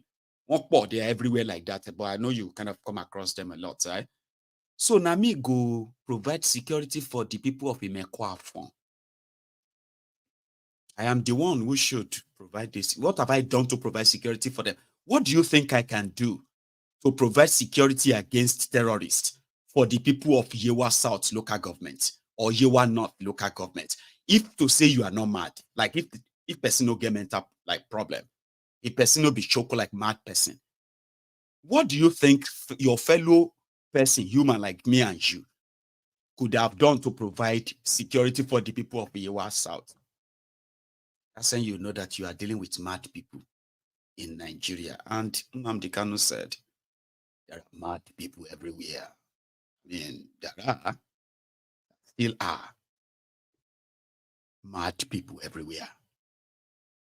You know, the criminals in government are irresponsible. The followers are even more irresponsible. and everybody is trapped in that quagmire. No wonder this evening I saw that there is an association called the Association of Nigerian Unemployed Youth. Wow, I didn't know. I told you something yesterday about Title. They love Title, you know, like they are criminal leaders. Do you know who you are talking to? Who are you? Who are you? You are talking to the president of the Nigerian Association of Unemployed Youth. Do you know who I am? I say, Baba, who you be? Who you be? I am the president of the unemployed Nigeria, the Association of Unemployed Nigeria. Say, really by everybody completely, but it is what it is. It is Nigeria. And they have very good kind of a just cause, by the way. They are fighting a very just cause. And I support them. They want Betty to resign. Sorry, Better Edu. The woman that sent a memo of 585 million naira to the Accountant General of Nigeria to pay somebody in their private bank account. Like you dini. Some people don't take them personal. Like, we are poor, now poor, we poor. Now unemployed, we are sorry, now job we no get. In this same country, we have voice. So they said she must resign, by the way. I'm coming back to Plateau, but I need to put this forward first before we kind of get to that part. I will take calls. Here, asking Better to resign. And Better I do it herself said, they are my enemy at works. I did not do anything wrong. Oh, you did a lot wrong, ma'am. Oh, no, come on. But we'll come back to you. But resign first, according to this organization. Welcome to this national press conference organized by the Coalition of Unemployed Youths in Nigeria. Distinguished guests, ladies and gentlemen, it is with great pleasure and honor that we, the Coalition of Unemployed Youths in Nigeria, stand before you today to appraise the renewed hope agenda and acknowledge the commendable efforts of the Honorable Minister of Humanitarian Affairs and Poverty Alleviation, Dr. Betta Edu. We gather here in the nation's capital of Abuja to recognize and express our gratitude for our tireless commitment towards nation building.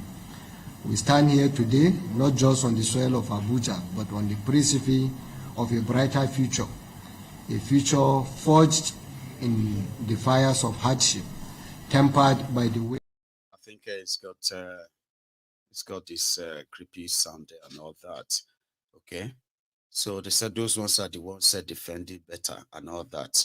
So let's put that aside, all right? So Better Edu said, according to their laws, okay, they said for a minister in Nigeria, okay, to kind of have access to a huge amount of money, she must, or he or she must get the approval of the Federal Executive Council. So they said when Better Edu sent the memo that the Accountant General should pay somebody, she violated the law. They actually have that law. I think I got a copy of that earlier. Yeah. So a copy of that law says that personal money shall in no blah, blah, blah, blah, paid into a government bank account, nor shall any public money be paid into a private bank account. An officer who pays into money, who pays public money into private account is deemed to have done so with fraudulent intention. You know what I mean? So normally she was supposed to take such to the fake Federal Executive Council and tell them I want to spend 583 billion. So they would now approve it. Tifnumbu or the president, they will sign it. Then the Accountant General will pay. So she was advised that, or somebody actually leaked it. So they said the money hasn't really been paid out because it can't really be paid out. It's bigger than what she can independently, personally. But there are more coming where they ask her to resign, by the way, because they said there's actually over 3 billion naira currently missing. Stories of stolen money and missing money and all of that continue to hover around as we speak. So I'll come back with those who said that they are the, president of whatever unemployed Nigerians. Ridiculous, right? So I think my time is so up. And in fairness, I was going to show you the reactions of people. So, the military who claim, or the police who claim to have arrested 8 people over the killings in in Bokos and Bakenladi and all these places, okay? And people said, no, they actually arrested the locals and accused them of killing themselves. Here you get. So yeah, yesterday they bombed down the palace, traditional ruler's palace in Bokos, right? Today, they were everywhere. Abuja Express Road, Jaws and all the places. I think I got one.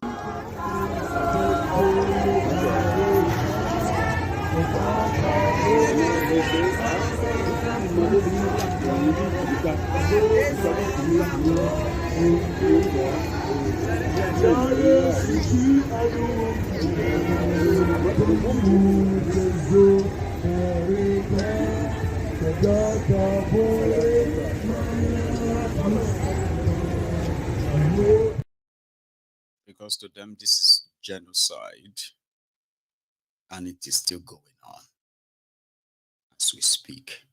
The other part.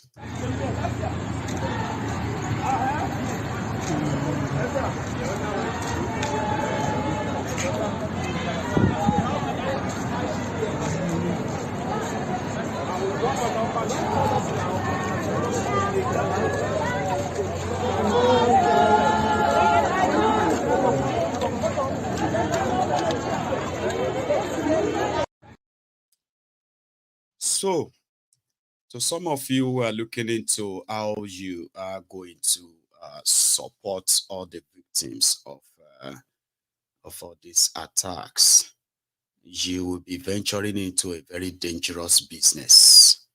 Okay, so if you are going to get involved at all, sometimes I think you should probably get involved very well. I know people need food, they need medication, they need, clothing and all of that stuff. But if some of you can actually do what they really need, you see those survivors, especially those ones that are still willing to defend themselves, and in areas, in places where they have underreported all these killings as well. Echo Bonfun, I do, let your support involve ìbọn gidi, àwọn ìbọn tó shey you get. If I say I'm in English now, they can pick it from this conversation and just say, hey, delete that video. You know that like YouTube can come back, hey, Mayego, delete that video, or we'll delete it for you. Go and re-upload it and cut out where you said people should. We are not really independent, you know that. So yeah, but you get what I mean. Like, people should begin to think like that. I want to begin to see where a lot of you who are kind of like, this is what you would do if you are in that situation. There are some of you who have the capacity to actually move things in, right? Can we actually start doing that? Like, me, I don't know any connection or what have you, right? And if I do, I possibly would share this publicly, right? I'm saying things that, like, you too, you don't need to share it publicly. We are moving boys down to Taraba tomorrow. No, you don't need to. Don't do that. The Yorubas are ready. Our boys are ready. Look at them. Look at machine. No, don't do that. Don't do that. Here you get. So let your work speak for you in this 2024 and the support you give to the community. So you will give to the communities under these attacks, or those that will be under the attacks. Let them include all those ìbọn gidi, anywhere about my get on, just kind of get them across, so that these idiots that always report farmers others clashes, they will say farmers others clashes, but now only farmers they die. Which kind of thing be that? Which kind of clashes be that? A Fulani from Futa Jalon, Futa Zoro, Futa Sadness, Futa Jalon, or whatever it's called, right? Will kill somebody right there in Yoruba land. And they will say it is a Fulani herdsmen versus farmers clashes. How can that be clashes? Somebody just burned out entire villages, and you said farmers others clashes. Now only the armless people died and the farmers. Where are the others that they clashed with? Because they didn't clash with anyone. They were slaughtered, and it is coordinated. So if you want to help people in this 2024, normally, it's so expensive to get yourself a proper gear, right? Like we all know, Nigerians are more poorer and poorer these days, okay? So to get proper gear, like, you know what it costs. So if you all are thinking of how to support and help, I think you should be looking into that. If I know all these kind of tricks and all that, I will begin to move them down to Odogbolu because they are there too. My people are just kind of trying to manage it. Can you believe that? And some believe that with their Muslim tickets, it's a matter of time before they will activate some of other cells. The level of terrorism and insecurity that are going to envelope Nigeria will always come back to give credence to that statement. This is a jihad. And it doesn't matter where or what side you probably want to see it from. I just hope you won't be a victim before you realize it too. We are going to take calls, all right? So we are currently over 2,000 of us on YouTube, but surprisingly, only 500 or so, 600 of us have actually paid their own offering, okay? So listen, the more you kind of like the video, the chances of it getting seen by others that should be seeing it. So tell me, some people have told me before that my background does their eyes somehow. I would expect people, all of you watching me to focus on me. And I don't make your eyes wobble and all of that. So I stopped using those backgrounds, okay? But now I am going to bring them back. Colorful ones, but not too dramatic and destructive ones, okay? But tell me what you think about the sermon tonight. You can even probably pick up your phone. If it's great, I'll read the comments, okay? If it's great enough to be like, yeah, am I going to leave it like that? Then we will leave it like this for some time. I'll go make a cup of tea. When I get back, we will continue. Sorry, 1 second. So when I get back, we will continue. Meanwhile, Mazi, please. My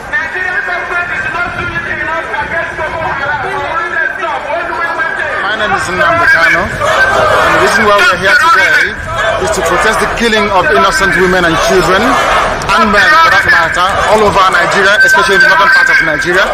We are not happy, we are not pleased with what is happening, and that is why we're here today. As you can see, there are a lot of Nigerians who are protesting about the killing of families, people who are determined to tear the country apart violently, and it is not something that we support. It is not something that we would like to see continue, and we are here today to send a clear message to the Nigerian government, through the High Commissioner, that what is happening in the country is unacceptable, and we cannot accept it. If that continues, it will lead to the violent disintegration of the country. There will be no more Nigeria for anyone to go to. There will be no Nigeria for anyone to refer to. In fact, what is happening in Somalia today will be like a tea party. So we cannot allow this nonsense to continue. Something has to be done. And the consequences of the actions of terrorism in Nigeria must be driven home to the people, so that even the terrorists themselves will be able to understand that there is no mileage in where they're going. The only thing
guys. I have a caller on the line, and it's been there for over a minute, by the way. So now you are connected. The Prince, lucky you. You are the first caller tonight. It's a busy night, by the way. Can you hear me? Yes, I can hear you, Baba. The Prince, how are you tonight? Tucano Mike. Yes, sir. At the hell. Well done. Bless you. I say your message tonight is very, very, very, very, very powerful. You know, there's a particular point you nailed that touched my soul. When you said that farmers said that's clash, but only farmer they die. Neither they kill.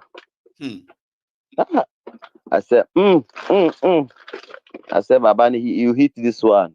So you know. There's one thing that we should notice in these villages that you showed us, Baba. You know, by the way, I want to thank you for showing our great leader, Mazana and the Kano. You are opening the eyes of people to know that he is fighting for every Nigerian. If every Nigerian understand what Nnamdi Kanu stands for, everybody by now will not be talking a pledge to Nigeria with all my nyash. Everybody will be fighting for how to take away their neck away from the kneel of Nigeria, kneeling on their neck with terrorism. Okay? Secondly, I'm calling because of this old wizard vampire that you showed on their program the other day. His name, I don't know, he's a governor, one-time governor in the Oshoba. In the west, Oshoba, Oshofa. What is his name? Shegun Oshoba. I can't really remember that man. You know, Oshoba, okay. You know, are you hearing me? I can hear you loud and clear, Prince. Just continue. But Okay. Can you hear me? You know, this man, that Trumbu sent to come and address the nation that he want to be taxing the mansion in the east. Okay, after they have destroyed the one in the Lagos, they want to tax the one in the east. And he went ahead to be telling people, deceiving Nigerians that have not traveled out, that he has a council flat in London, that he pays for the council flat. That's what he said. But the old fool forget to tell the people that in the England, all the roads are ties. There's no road that are bad, even to their farmland. Roads are tied to the farmland. And it's the government that provides this.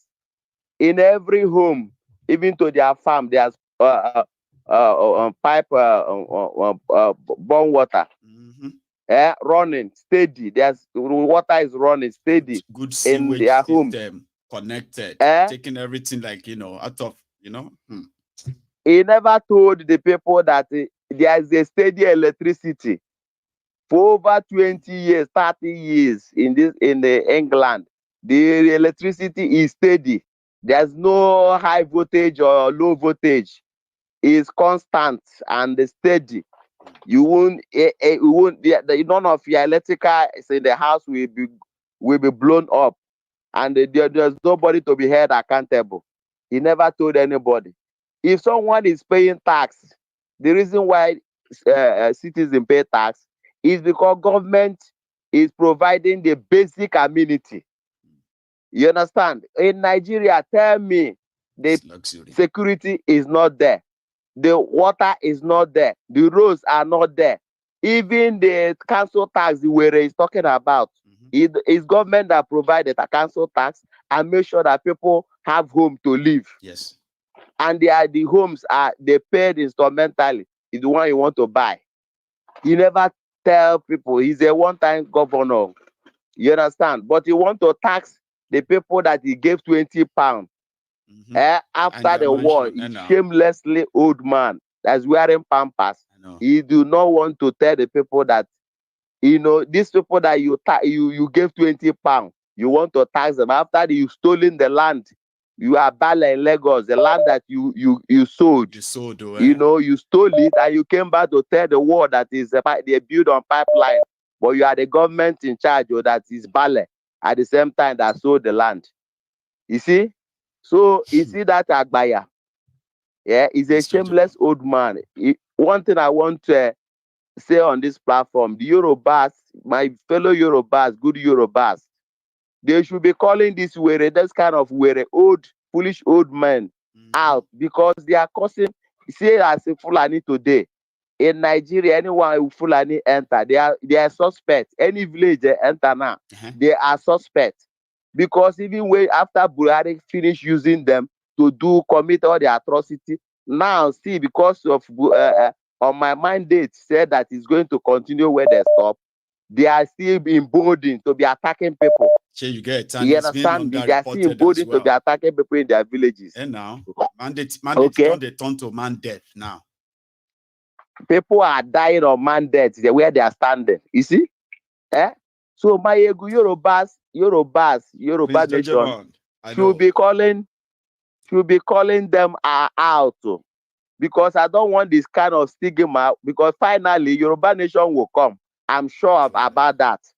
100% sure that Yoruba nation will come, Igbo nation will come, and we have similar ideology or progressive ideology, not a archaic one of grazing roots. So we shouldn't. They shouldn't support these people. I mean, they shouldn't keep silence on their info. Yeah, because of our time, okay. It's not going to be like usual nights. Here you get, like, we'll kind of manage the time very much this time. So thank you so much, Mr. Prince. I appreciate that. Right, so I am going to ask us, because we didn't start early, so let's kind of manage the time so that we can have as many people up in as possible. Hello there. Hello, my Ogun. Oh, Yuma. Alpha, my brother. Alpha, my brother. I am well. Our family. Thank God. Yourself. We're good. Happy New Year, Baba. Happy New Year, brother. Happy New Year. How is the woman? He's all right. He's just rolling on the floor here. You are joining us again today, Yuma, please. Now here we do. We no degree for anybody, Abi. That's the deal. Everybody who is really ready to take it this year. No agree for it. So I don't tell you, say this thing will spread. Say this thing, they come down. It don't reach Taraba, Abi. It don't reach Taraba. He go soon enter Benue. From Benue, he go. As they spread, they go. He don't enter Ondo. Ifon is a very, very lovely town. I served in Ifon. So I know Ifon very well. Very, very, as in agriculture-wise, you can grow anything in Ifon. It's a very fertile land when you get to Ifon. Well, Baba, me, I just called to... I don't know what I go tell Nigerians. What my dear? So this because as it is now, it's not a child's play something. These people are shouting Gawan, shouting what's his name again, Danjuma. Those guys are part of the establishment. They enjoy from the dirty feeds of funds from Nigeria. What do you expect them? Like somebody saying the Igbos deserves all this profiling because of Azikiwe. Like that is going to be so unreasonable thing for anybody to say. That's how I'm trying to kind of tell all of us these days that listen. A lot of us have all of our sentiments. Okay, a lot of us say things. It's actually a time for us to begin to ask ourselves, what did you learn from the history? You know. Did you hear? I'll tell you something. Go on, Yuba. I'll tell you something I learned from Mazi Nnamdi Kanu when I was watching his university, his online university. He said that the people of Benue State, the thieves, collaborated with the Northerners, and genocide happened. As in, thief people killed a lot of Igbo people returning from the north. I go angry. You know, Mazin Nnamdi Kanu that time, you will blast Yoruba, you will blast Igbo, you blast Hausa, blast everybody. The day Mazin Nnamdi Kanu entered thief people, I sat down. I was angry. I didn't do anything. My progenitors did. But I was angry to know that this is what my progenitors did. For 3 good days, Baba, I wasn't myself. I was asking, why would you do such a thing to these people? If you ask me, the Igbo person is the original Nigerians. Still yet, their women will still marry from our tribes, from different after what we've done to their people. So I don't see the need why you should be. So you are not somebody. You are a middle belter right now. Yima is a thief, right? So you as a middle belter, right? After reading that part of your history, you felt bad. Like, I was angry. Why would that even happen? I was angry because we weren't taught all of that. It's not that you turn around and begin to poke the Igbos. We kill your ancestors. We'll kill you again too. As if to say you did. Like you are the ones who killed the ancestors. Yeah? I guess you are bragging and say, like you are now bragging and say, we'll deal with you again. We'll deal with you again. That means you have actually learned and inherited the hatred. Nothing. You have learned nothing. Nothing. And that's what I'm trying to kind of say to people. They are so important to. If people can sit down and think about this we are just discussing, right, they will understand how they have managed to keep a lot of the division we are witnessing today alive by themselves too, simply because of what they sort of learned from history. I can't judge, but yes, I'm just like you're supposed to learn from history and not collect or inherit another person's enemy. Learn from history. Now, what that my middle belt brother was talking about on the video that you just played, I agree with him to a certain point. But to say that VDM went to Plateau to do some political agenda, no, that's not right. I think so too. VDM went there, saw what happened, made a video of what is happening. You saw the houses burnt. You saw the people saying who did it in refugee camps. That is not to me. That's not a political agenda. He's showing you the reality of what is happening. Now, for him to now say that no, maybe that's a political stunt, that's a little bit disingenuous. I agree with him. There has been killings of middle belt people, Christians particularly, for a long time, and that is what is happening. So nobody should tell us that it is the lantern man that is attacking the Bokos man, or the Bokos man is attacking the no. These things are happening. Ladi, so is it not Taraba? Who kidnapped the people in Taraba? Is it Taraba people that kidnap the people in Taraba? Call it what it is. These are Fulani terrorists who are doing this kind of criminal things in this country, and the government is in bed with them. Thank you, Mayegun. Thank you so much, for your own contribution as well. I appreciate that, Baba. So let's take another. Oh, hang on. Did I miss that? Hang on.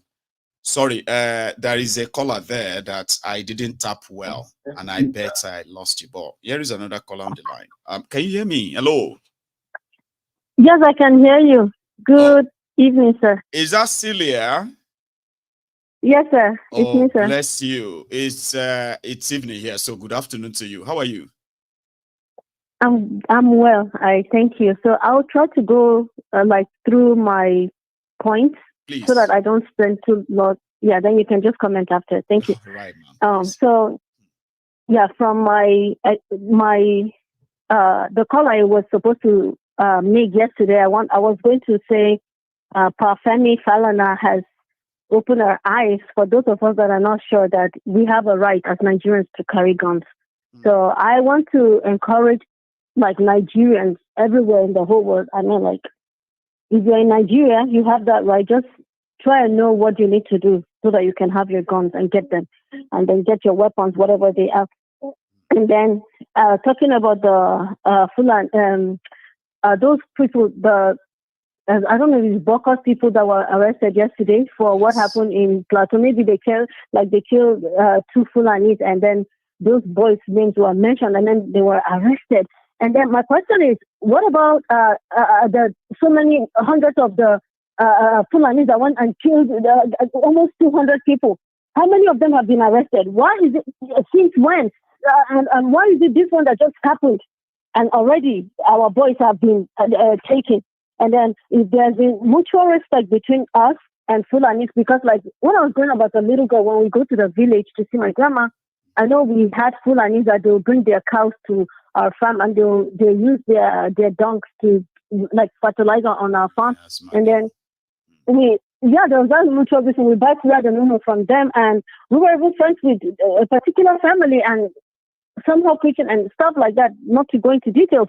So if we're not killing each other, if there's mutual respect for one another and for humanity, this will not even be talking about getting your guns or fighting against each other.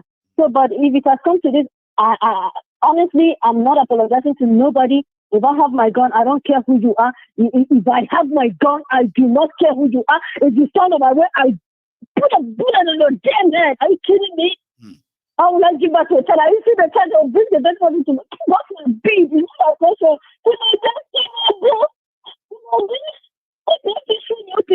I'm just so tired. Anyway, I'm so sorry. Thank you very much for sharing that as well. The one I actually love most is you kind of letting people know that if they didn't know before now, they actually have the right to carry gun. All they need to do is just follow the process and get that gun. So that is very powerful and important. So thank you. Okay. Hear that. So Celia is from the middle belt of Nigeria, and she has direct. Oh, hang on.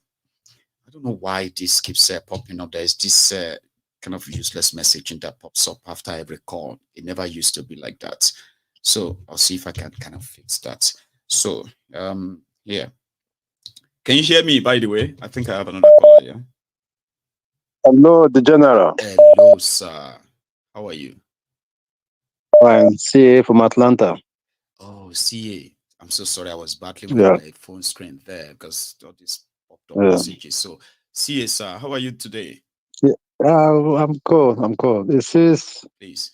It's sad what is going on. This is going on. Like you said, what the other caller said, the time to start blaming people is over. Yoruba did this to Igbo did this to Hausa in 1970, 1980.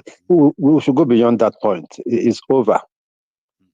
The only way we can survive is just to move forward. There's no way one person will not offend the other person. Is normal. I mean, if we have to move forward, we have to go forward. See, I'm not even kind of someone like me. Don't encourage people to just move on without closure. What I'm saying is that it doesn't sound right. For example, I wasn't alive when Awolowo was sick and the rest of them did what they did. Yes. But I have read what they did.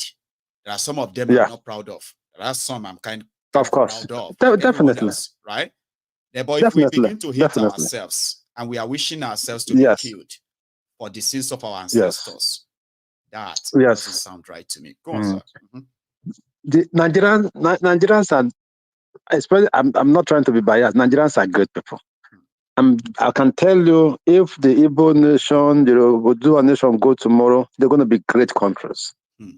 Even the South, Benue, they're going to be great countries. These few cabal are just pressing the country down deliberately. They're doing it deliberately. They're trying to use the Almanjiri system they've established and entrenched in the north and turn Nigeria into an Almanjiri system. So they know what they're doing. So they're happy with people saying, you did this to me, you did that to me, flashing, knocking heads together while they achieve the agenda. Like like you said, a Yoruba man that is so passionate about Igbos must go. He's Igbo, not passionate about Fulani. It's Fulani terrorists, right? Killing people, and you are like, what is wrong? I've said this before. I spent over 40 years in Lagos, my primary, secondary, 2 universities.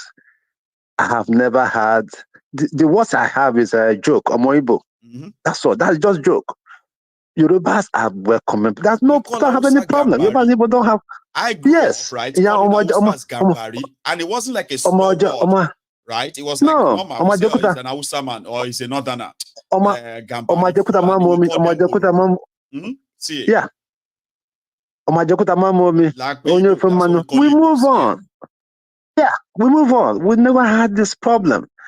When I knew we were going to have problem is when Tinubu and his people started pushing this issue, I knew they have no plan for this country. So what they are doing is clash, let Yorubas and Igbo clash while they keep on ruining the country. People will be preoccupied with what is going on and lose sight of what is actually happening. Have you wondered why Dele Alake became the minister, why he was appointed minister of mineral resources? Well, I think I have an idea, but I'll hear yours. Aha. Tell us. Aha. We all know, because they know, okay, the Zamfara gold, whatever, and all those little deposits, they want to have a court and all those things. When they suddenly become a big office that someone that has closed as like close to Jagaban be made a minister. It's just yeah. So I mean, I just like, I don't want to take your time, but Nigerians will wake up. The only way to go is break up this country, and the way APC are going about it, they're going to break this country eventually on their own. They're making it that it's going faster than we expect. Because one day we cannot continue this way. We cannot continue like this. See, you can't.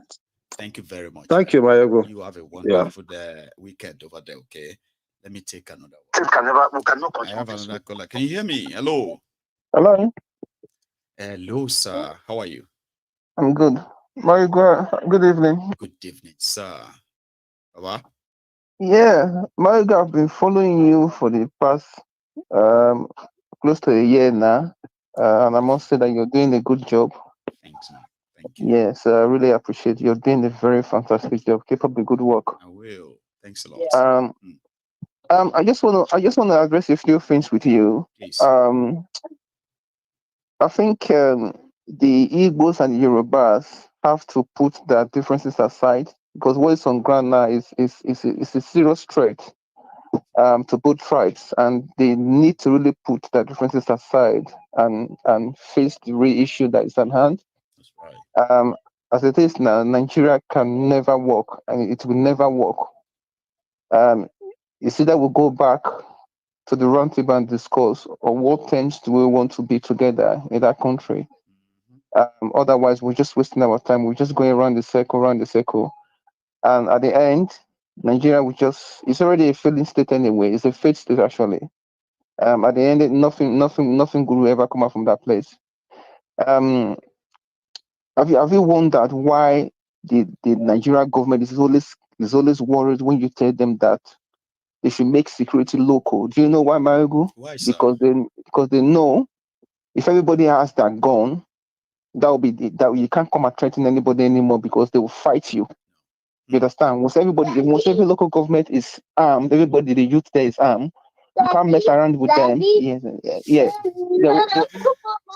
They always find us. You might need to jump into another room without them knowing. Like, I need to run away.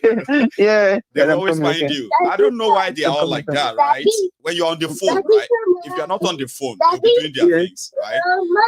But when you get on the phone, that is the time they are interested in you. Can you talk? Or just let you go deal with the women? Okay, let me go and deal with him. Please go and deal with him. Okay. Because I can imagine what it feels like, okay? All of us who have kids, we probably knows what it feels like when kids want the attention. Trust me, they are very, very persistent, by the way. Here, I have another caller on the line. Can you hear me? I can hear you clear and loudly, General. Yes, sir. How are you, sir? I'm fine. You? Well, I'm still very much alive, surviving. Thanks for asking. Yeah. My name is Emanuele, known as Lele, calling from Italy. Lele, which one would you want me to keep? Emanuele, or I should just keep it at short? Lele, I think that's more kind of like. You come, anyone at all, my brother, you come. Baba, yes. How are you? I'm okay. I've been following you for more than 5 years now. God bless you. The veterans. I've not even won the call of line to you, but I always discharge your program. as we call it here in Italy, condivide. Condivide means sharing. You understand me? Italo, right? Italian. Yes. Grand. Yes. Lele, I'm an Italian. I'm an Hausa man. I'm a complete Igbo man. Biafra man from like, Imo you are State. the one. Your own is your own is Zobia. Tell me more, please. Zobia. Lele, go on. There's one missing, but you know, Italo. I can't say what is calm in Italy in Italian? Viene. Vieni. So let's put it this way then, right? Viene. It would be like that is VI. Vieni. That kind of word. Yeah, Zobia. Zobia Vieni. Now, please tell us more. You are a regular viewer. Here we are tonight, Baba. Please. Yes. Honestly, I have to be honest to you. Apart from our own prophet, the spring leader himself, Mazen Nnamdi Kanu. After Mazen Nnamdi Kanu, I think the next person to be on the line concerning this program of 18, I think I'll pick you. Well, that would be an honor. There are far better people too, but it's an honor. Thank you. Yes, but there's one thing that push person or that attracts you in someone's listen. You're somebody with a truthful words. Every words that came out from your mouth is always frankly speaking. So I cannot take because of what people are talking or what people are saying, then condemn nature. It wouldn't be possible, my brother. God bless you. I do appreciate that, by the way. That means a lot. Thank you. Yes, thank you very much. Thank you very much. Thank you. Keep it on. I will. Lele. So quickly. Thank you very much.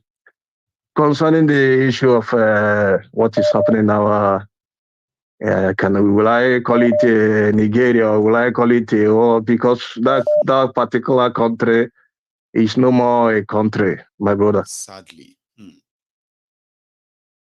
Think of what every speech that Mazen Nnamdi Kanu is making for more than 10 years ago. Yes, sir. All what he said has come to pass. Every bit of thing happened. Even up to now, it's happened. So, for the issue of this Boko Haram of a thing or all these clashes or whatever they call it, terrorism in our country, Nigeria. If I may ask you a question. Yes, sir. How many millions of people that Fulani are in that country? Are they not less than 10 million? We don't have the actual figure, but when we go with all the publicly available figure, they said the Fulanis in Nigeria are just about 3% of the population. The Fulanis, you know what I mean? Like, and I don't 6 million, like 6 million. If we take 30% of 200 million, 20 million. I don't think it's going to reach 10 million. No. Okay, let's call it 10 million. Or we can. So how can? So my question goes like this: how can 10 millions of people stage 210 million people for more than how many years, still keeping us as if you are in a hellfire? Well, that's some bigger question there that I will always ask myself. Like when you ask me, who should I ask? How did they succeed in keeping us? This is a mistake of General Yakubu Gowon or whatever they call him. And again, our own global eminence, of course, a friend of Jimmy Carter and so on and so forth. I'm talking of General Olusegun Obasanjo. You see these two men in our Nigeria. I so much thank God every blessed day. I give glory to Chukwu Okike Abiyama Primi Yenile, Elohim, that these two men are still alive. They are still living and be using their two eyes, seeing what is happening in that country. You understand? I think I have an answer for that question. Like, how did these Fulanis without using their number, okay, like the population wise, we can say they are elite, the Fulani elite, all right? How did they succeed in holding other ethnic nationalities to ransom this long? To ransom in this way. Yeah, they didn't do it alone. We allowed it. That's what happened. You understand? Yes. Like we allowed it. Not me and you per se, but those who who claim to be speaking for us or representing us on that table, right? They took whatever was given to them and they traded all of us to these murderers. That's the answer. I will stick to that answer, that if it's left for me and you, we will not be in this situation. You know that, Sha? If it was you and I to decide this, people like me and you, Igbos, Yorubas, Ijos, Sifis, and the rest of us, like, well, you know what? We want to break up this country. We don't want to. If it's up to me and you now, this is never going to happen. But the criminals who are from the Igbo land, from Yoruba land, from all the lands across Nigeria, for what they stand to gain, they allowed the Fulani, Jihadists, and their elite and the rest of them to bring us to this stage. Count on how many group of people, count on how many group of Islamic something that they have in that country. You know, as I am speaking to you, those Fulanis I grew up in Hausaland. I grew up in a Bukavu barrack in Kano State. So there is no any inch, there is no any techniques, any inch that a Fulani man or any part of northern person act that I will not tell you. If ordinary eye that is set on somebody or that he looks, I will tell you what it made, what she or he wanted to do. So I don't have too much. I don't have too much. You already made my too much reason to say. So I love the chat and I appreciate all the support as well. I hope another thing I want to tell you, in less than 3 years,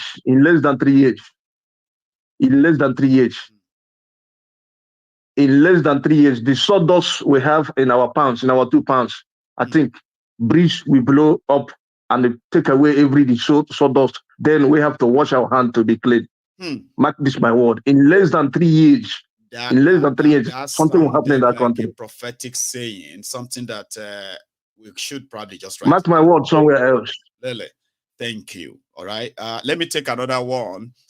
Simply because I appreciate this seriously, and I hope I hear from you again. My regards. Keep on moving here with your program. You are one of the best on the earth. Thank you. I must comment on you. God bless you. I must comment. That's why I always every day I shared your program. Thank you. More than 20, 30, 40 people every blessed day. God bless you. You make up all the numbers. You are one of them, and I do appreciate. And if I have a chance of saying it to people like yourself, like we are talking now, I never miss that chance. Okay, so Lele, I am very grateful. So thank you very much too. Okay, thank you very much, and you too. So extend my greetings to your regard. God bless you. I mean, they would hear that, and thank you. So I have another caller. Surprisingly, my phone keeps bringing up all this. That's your sister. Oh, can you hear me? Oh, somebody, are you there? Can you hear me? Yes, I can hear you, Beatrice. Oh, great. My lady Beatrice. Happy New Year, ma. How are you? Same to you. Happy New Year to you and to all members. Happy New Year, ma. It's good to hear from you again. How is body? How is everything, ma? You can hear from my voice. I was really struck by cold virus. I'm just getting better since yesterday. I've been watching. I've been making some comments, but I was coughing constantly, you know. And you couldn't let it go tonight as well. No, I'm battling with my immune system. I'm not supposed to open up, but somebody came to repair something for me who had cold. Oh dear. And I believed him that the cold had gone. And 2 days after, it started with me. You caught it. Yeah, I thank God, yes. I'm so sorry. My brother, you are doing so well. I want to wish you and your family, first of all, Happy New Year, and the joy you are looking for Nigeria, the peace you are looking for, will also be happening in your own home. Amen. Because we reap from what we sow. Just like those who are sowing evil in our country, they will reap evil. Amen to that too. Just like that, yes. So yeah. I've been watching these videos and what that guy was, the black guy was showing. My brother, it's so disheartening. It's seriously disheartening that such is happening in our country. If you watch that video and all the things happening, and you watch the video of my brother that they locked up. Yes, so Mazi Nnamdi Kanu. What did Mazi do? We cannot take this killing anymore. That's what he said. That's right. Then because of that, you locked him up. So you shouldn't have said that. And the people killing, you have not said anything to them. You ruling party or whoever, whatever their names are in their lineage, they agree with the killers to continue to do that. It's like there's war in Nigeria that is not called Biafra Nigerian war. I think it's now Fulani against the rest of Nigerians. And I don't know why this can continue, because we have men and women who are strong enough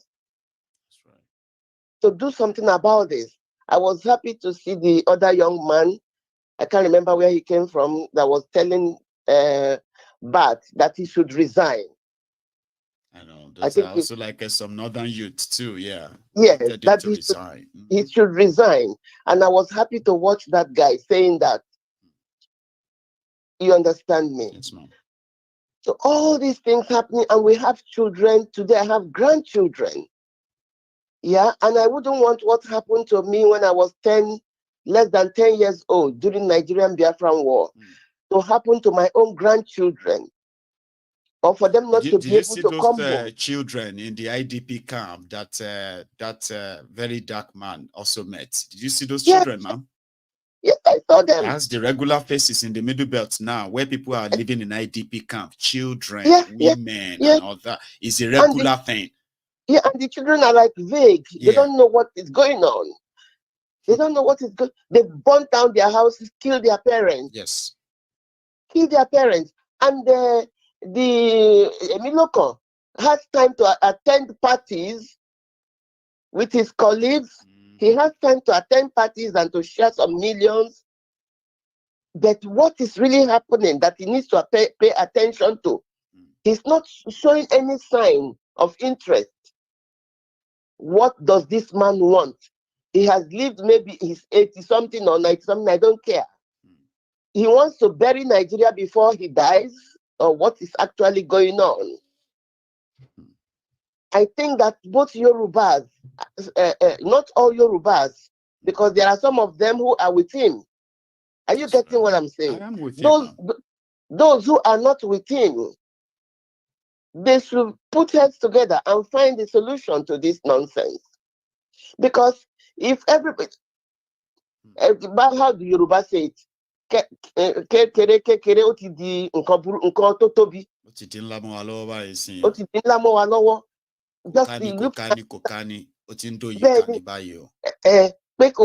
Yoruba is not also perfect anymore after over 30 years. I couldn't string together 2 words of Igbo, and it hurts me. You have no idea. No, I was born and bred in Yoruba land. I have a Yoruba name. Raised in Igbo land, but guess what, right? For a very long time, my father gave me Aduke. My Yoruba name is Aduke. But my Yoruba friend says Oriki name. But I don't know. I want to be cared by Adu, by many people. I'm yet to receive everybody have to like fight to care. I mean, to kind of show love and show care. Exactly. And we don't have the useless president to care for us, to care for anybody, to care for old women who are suffering, old men. My brother, please, I don't know how people are listening to you. Millions are watching you. There must be something that will be done to stop these people. There will be. Can you remember when they saw containers load of weapons at the Ports Authority some years back? Nobody knew who owned those weapons. We never know those. Ports Authority at Apapa, they saw containers, and it was wuru, the whole thing died down. Nobody knew who owned those things. That is what they are using today. That is what they are using. Maybe the Igbos should do what Ojukwu told them the other time. Go home, send your families home, come back and prepare yourself, be weaponized. Anybody that knock your door, take off their head. Defend yourselves and take off their head, exactly. That's what Ojukwu told them the other time when they were just killing Igbos. Take your children home. Take your wife home. Come back to your business. When they knock, the first person, make sure the head is down. Second person, then the rest they will run away. They are human beings too. Yeah. What is this nonsense? We can't have peace even overseas because of a Miloko's character now. I know. You can no longer say you are proudly say you are a Nigerian and you are at home, no peace. What is this? Okay, my brother. Thank you Continue very much. from where you stopped. Yes, Yeah, ma'am. Get some rest, and then, like I was told too, drink some, drink a lot of liquid, ma'am. Okay, I'm doing that. Have a good one, ma'am. So that is some, some outpouring of, arts from our lady, Lady Beatrice, because it is almost the same. Like you just have to be like, you are abroad. Tifnumbu's image is haunting you as a Nigerian. Then you are in Nigeria, there is no peace, rest or peace of mind. Like what exactly would you say is the sin of a man called Nigeria? Like all of us have been kind of trapped in it. Can you hear me? Good evening. Hello, sir. Yeah, I can hear you. Great. Yeah, the Mayogu General. Yes, sir. How yeah. are you? I'm fine, thank you. Yeah, my name is Chooks. Oh, Chooks. Yeah, I'm calling. I think we I'm have calling spoken from the before, UK. have we? Long time ago, Mayogu. It sounded so close. so long ago. Yeah. How are you doing? To get you on phone. I'm doing well. I'm doing well. Thank you. I know. God bless you, Baba. Here you are. Go on, sir.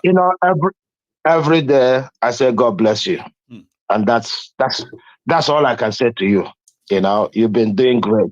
And you see this very topic you bring on tonight, I'm so glad, especially when you said when somebody did something wrong, you shouldn't hold it against other. But there's one point you said that makes me know that you are one of a kind. You said that word, closure. You see, the problem we have in Nigeria is anything that happens, we just talked about it and walk away from it without closure at all. There's no closure. And until we begin to add closure to whatever we do, we will continue to fail. It doesn't matter what level. You see, the likes of FFK will come on and say whatever he likes about any tribe and nothing happens. It is because there is no closure. There is none. I remember when the likes of Tunde Bakare made a serious comment that they said an Igbo man will never be president again over their dead body, right? Yes. It is because of lack of closure that makes such statement come out. So you see, when we talk about go on, we are not holding it against the people of Plateau.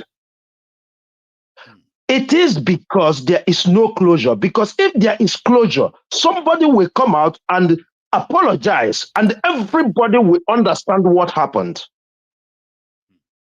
If go on and his cronies come out and apologize, you will not hear a single Igbo man saying, oh, it is good for them.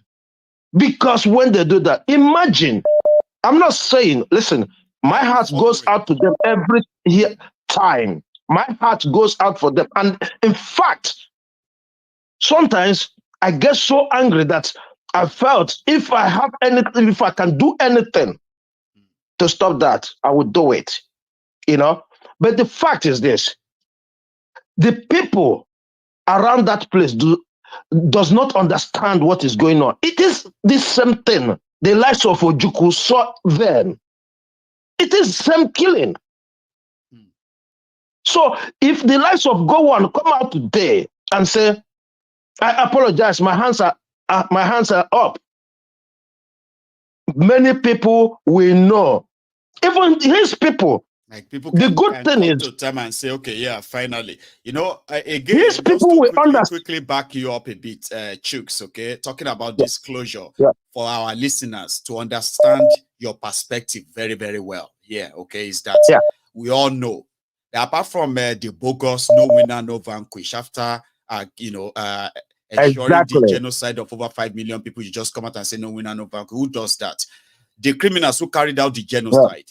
Those ones who killed harmless people, those who violated the law, the rules of engagement in time of war. People like Muritala, people like Buhari, Babangida, Abacha, people like Awolowo, Obasanjo, people like Awolowo, including Awolowo. I'm even kind of mentioning this, those ones who are military now, right? Who indeed played a role. They got rewarded afterward. And some of them continue to say it is an unfinished business. That is why people like Buhari could come out years later to say their parents didn't tell them the story. We will wipe them. So when we talk about closure, we are talking about where you identify, you acknowledge what happened. You acknowledge your role and the role you played. Then you come out and say, I regret the role I played. And indeed, this will never happen again. That never happened in Nigeria. That's the closure we are talking about. And I'm glad Chooks is elaborating more on that. But for the sake of my listeners, I had to add that before you are misunderstood. Look, let me make it clear, even more clearer, right? You see, the cries, when you watch the videos you showed today, you see the kids and everybody crying for their beloved ones who are mauled down, right? That's right. If you show them the pictures or the videos of 1967 to 1970, they will see exactly the same thing. You understand what I'm saying? I am with you. They will see exactly the same thing. So that is why this word closure is very, very important that you mentioned it tonight. My heart, listen, I always relax and watch you and enjoy you, right? And enjoy all the people that are calling in. You know, because to get you, sometimes I will have to try more than 100 times. I can't get you. So, but I was determined when I had that word closure. I was determined to. I said, if I don't get you tonight, any day I must bring up this topic for us to elaborate on it. So, thank you. The likes of FFK, again, it's those things we talk about closure. Yoruba and Igbos have no problem. We shouldn't. Okay, on the street, right? There is no problem with either the Hausa man, the Yoruba man, the Igbo man, the Ijo man, anybody, right? But because of the way we Africans do things, we are all stuck in another man's war. Look, Igbo man is different today in Nigeria because an Igbo man will stand up to you no matter how highly placed you are. That's right. When they know what you're doing is wrong. That is but because of the system of government we had before the colonial masters, in Igbo land, they say we are Republican, so we don't have a central body. That's right. When somebody says something, you can only win your argument by bringing a superior argument. That's the only way you can win an argument in Igbo land. As it should be. Okay? So, but when you go to the north or to the southwest, and you say to the king or to the emir, this is what I give to you. This is king has a final say. Once he says go, that is the end of it. And that is the problem. So as far as we keep listening to the leaders we have, whether good or bad, because like what FFK, spit on his mouth. He's the leader in Yoruba land, whether we like it or not. Unfortunately, he's not. I mean, but people do listen to him. I'm not saying all. I know. Okay. You understand? So as long as those people have voice, that will always present that there is a problem between Hausa and the Yorubas, the Igbos and the Yorubas, the Yoruba. That will bring me to this before you go, Chooks, okay? Because you know what people are saying these days? They said, somebody said earlier that is Nigeria at war? People are dying every day. Of course, Nigeria is at war. The war that Nigeria is facing, like you also sort of elaborated just now, right? The war Nigeria is facing is the clash of civilization. The Igbos in you know, if somebody is to be called leader, they have to earn it, okay? And if you become a leader and you begin to abuse that privilege, the Igbos will not say because you are that leader for them to now keep short. They will stand up to you and say no. I mean, the footprint is all over the place. You see what happened to people they harass or tell them to get off, that they're not up to scratch. The evidences are there. Listen, as I am today, if my blood... what I'm even trying to get at is right, Chooks, is that, you know, we have our culture in Yoruba land as well, like I've explained many times here, okay? But you were right? You know, we have obas that we called elders here and there we listen to, but we also stand up to them too. Do you understand? So like, I'm not saying no. Don't get me wrong. Don't get me wrong. I understand. No, just hang on. That's where I'm actually going with this. All right. So it simply means that you know, or should I quickly kind of round it up? Okay. What I'm trying to get at is that a lot of problems we are facing right now is the clash of civilizations, clash of tradition, clash of culture. So a country that has so much difference like that, it is a recipe for disaster with all of these differences we are seeing today. So yeah, that's what I wanted to point out on the issue of the Fulanis are different, the Yorubas are different, the Igbos are different. And that's why, listen, Maegu, that's why decentralization of governance is very, very important. That's right. Very, very important. Listen, I had this argument so many times, even some people call on your show and say, even if we divide Nigeria, what next? It is the same criminals that is going to be in charge of you. No. Everybody knows how to deal with their own criminals. I believe. Everybody knows how to deal with their own criminals. There's nowhere today, right? This Aguadorian or Aguado will be let's say they use a governor of that region, right? And the Yorubas will get up and present this to us. Are you telling me that will happen? No, it will never happen. Exactly. Now you're catching the joke. Now you're catching the joke. See, Chooks, you and I can spend the rest of this evening here. You know that, yeah? Amen. Maegu. Go on. Maegu, I give you the flower you deserve. Thank you very much. Thank you. And more especially to your family. You should call him more. See, I understand the struggle of getting through, okay? But whatever it is you did tonight, do more of that. I want to hear more from you. Right? Not a problem. Meanwhile, my greetings to your family, you know, because I know, like we're saying, sometimes if I'm trying, right, they come up, hey, why are you spending so much time? You know, I have to give way.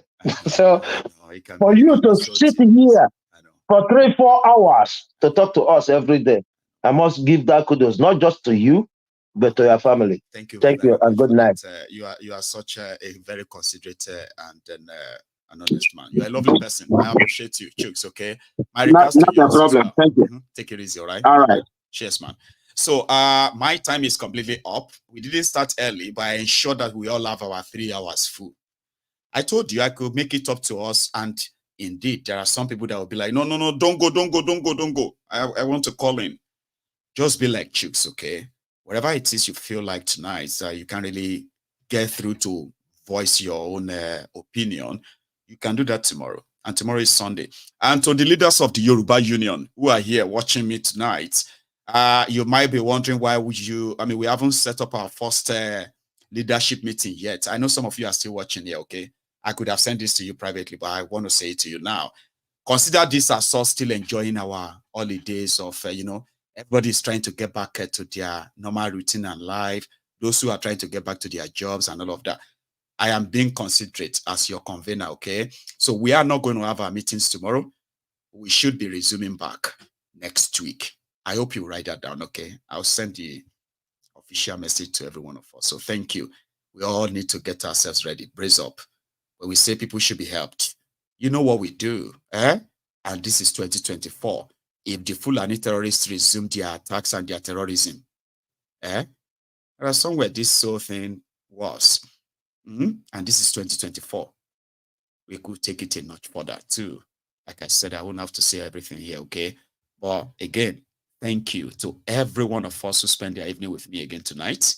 I told you it was going to be worth it. I told you that, especially if you watch me for the first time.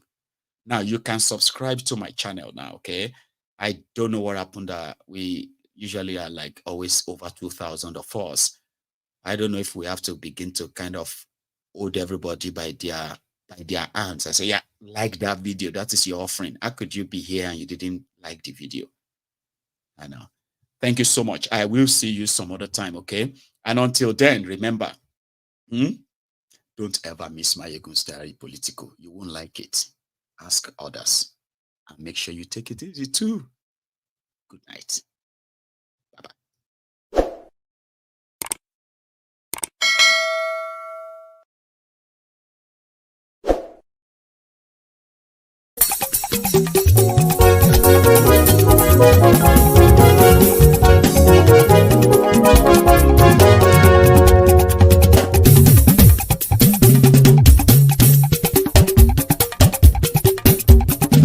Mayegun làwa mọ̀ làmọ̀ tó dòdòdò. Mayegun dayari Mayegun number one. Mayegun làwa mọ̀ làmọ̀ tó dòdòdò. Mayegun dayari Mayegun number one. Mayegun ti dé o ọ̀rẹ́ ara ìlú. Mayegun dayari Mayegun number one. Lórí Facebook lórí YouTube. Mayegun dayari Mayegun number one. Gbogbo bó ṣe ń lọ ni Mayegun já wa sí. Mayegun dayari Mayegun number one. Àṣírí ọ̀jẹ̀lú kì í bò níbẹ̀ o. Mayegun dayari Mayegun number one. Bó bá ṣe eré àní Mayegun máa wí. Mayegun dayari Mayegun number one. Ó sì tún ṣe eré wàá gbọ́ níbẹ̀ o. Mayegun dayari Mayegun number one. Mayegun dayari political. Mayegun dayari Mayegun number one. Godfatherism kò sí lọ́rọ̀ Mayegun. Mayegun dayari Mayegun number one. Ẹ farabalẹ̀ sẹ́ o kẹgọ́rọ̀ lẹ́nu o. Mayegun dayari Mayegun number one. Àní Mayegun làwa mọ̀ tó dòdòdò. Mayegun dayari Mayegun number one.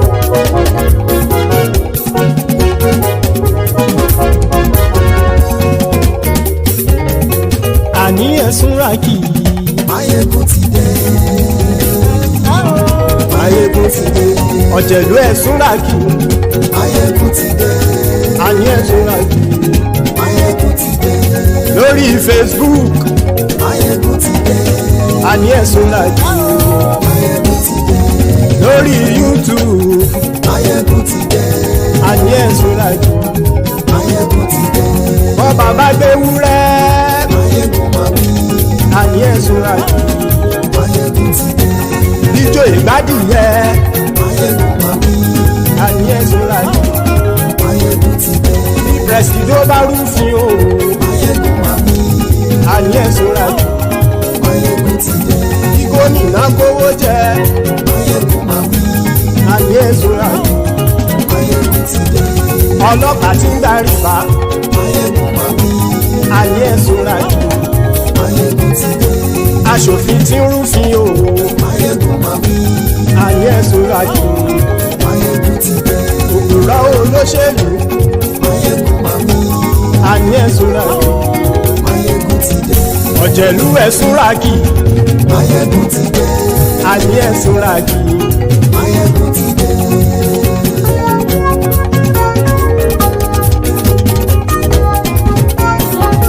Máyégún ti dé.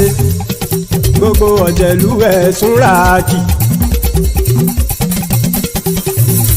Máyégún ti dé. Gbogbo ọ̀jẹ̀lú ẹ̀sùn ràkì. Ṣùgbọ́n ní bá ti ṣe èyí tó yẹ kí wọ́n ṣe, ọmọ bá dèrò ní fi wọ́n níran o. Máyégún ti dé. Gbogbo ọ̀jẹ̀lú ẹ̀sùn ràkì. Máyégún ti dé. Gbogbo ọ̀jẹ̀lú ẹ̀sùn ràkì. Ṣùgbọ́n ní bá ti ṣe èyí tó yẹ kí wọ́n ṣe, ọmọ bá dèrò ní fi wọ́n níran. Wọ́n fowó bẹ́ẹ̀ o, Máyégún ó sọ pé wọ́n ò fẹ́ bẹ̀. Wọ́n fowó bẹ́ẹ̀, Máyégún ó sọ pé wọ́n ò fẹ́ bẹ̀. Oníkanṣá ti ṣe èyí tó yẹ kí wọ́n ṣe, fáwọn ará ìlú tó gbé wọn débẹ̀ o. Máyégún ti dé. Gbogbo ọ̀jẹ̀lú ẹ̀sùn ràkì. Máyégún ti dé. Gbogbo ọ̀jẹ̀lú ẹ̀sùn ràkì. Ṣùgbọ́n ní bá ti ṣe yìí tó yẹ kí wọ́n ṣe, ọmọ bá dẹ́rọ̀ ò ní fi wọ́n níran. Kì máa yí ṣe eré, ọ̀rọ̀ yìí kì í ṣe ẹ̀fẹ̀. Kì máa yí ṣe eré, ọ̀rọ̀ yìí kì í ṣe ẹ̀fẹ̀.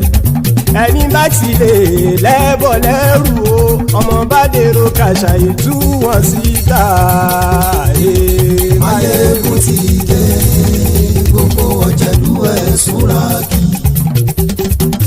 Máyégún ti dé. Gbogbo ọ̀jẹ̀lú ẹ̀sùn ràkì. Ṣùgbọ́n ní bá ti ṣe yìí tó yẹ kí wọ́n ṣe, ọmọ bá dẹ́rọ̀ ò ní fi wọ́n níran. Tẹnitẹni ọmọ Máyégún ọ̀rẹ́ ara ìlú mọ̀mọ́ ni mo fọlọ́run ṣọ́ ẹ̀ bá kìlẹ́bù. Lóòótọ́ olódodo ìlú ọ̀tá ìlú mọ̀mọ́ ni ìwọ ṣá máa ń ṣọ́ra kò sì mọ́ bẹ̀rù. Bọ́tà ń lè rí bóníṣègùn lé káwọn mọ̀mọ́ fi ṣera wọn ni ó ti dẹrùn tí wọn ò gbọ́dọ̀ sì mọ́ bẹ̀. Èèpo ọ̀gọ̀ lọmọ bá dérò tàjẹ́ ò gbọ́dọ̀ jẹ́, ó ti jọba lórí àbínú ẹni kò sì mọ́ bùyà. Àìsíwọ́lu ní ẹnìkẹ́ ìgbódì ẹyin lábàrá o, ó kó ẹni tó bá dán wò á kàmù. Máyégún ti dé. Gbogbo ọ̀jẹ̀lú ẹ̀sùn ràkì. Máyégún ti dé. Gbogbo ọ̀jẹ̀lú ẹ̀sùn ràkì o. Ẹni bá ti ṣe yìí tó yẹ kí wọ́n ṣe, ọmọ bá dèrò òní fi wọ́n níran o. Máyégún ti dé. Gbogbo ọ̀jẹ̀lú ẹ̀sùn ràkì. Máyégún ti dé. Gbogbo ọ̀jẹ̀lú ẹ̀sùn ràkì. Ṣùgbọ́n ní bá ti ṣe yìí tó yẹ kí wọ́n ṣe, ọmọ bá dẹ́rọ̀ ò ní fi wọ́n níran.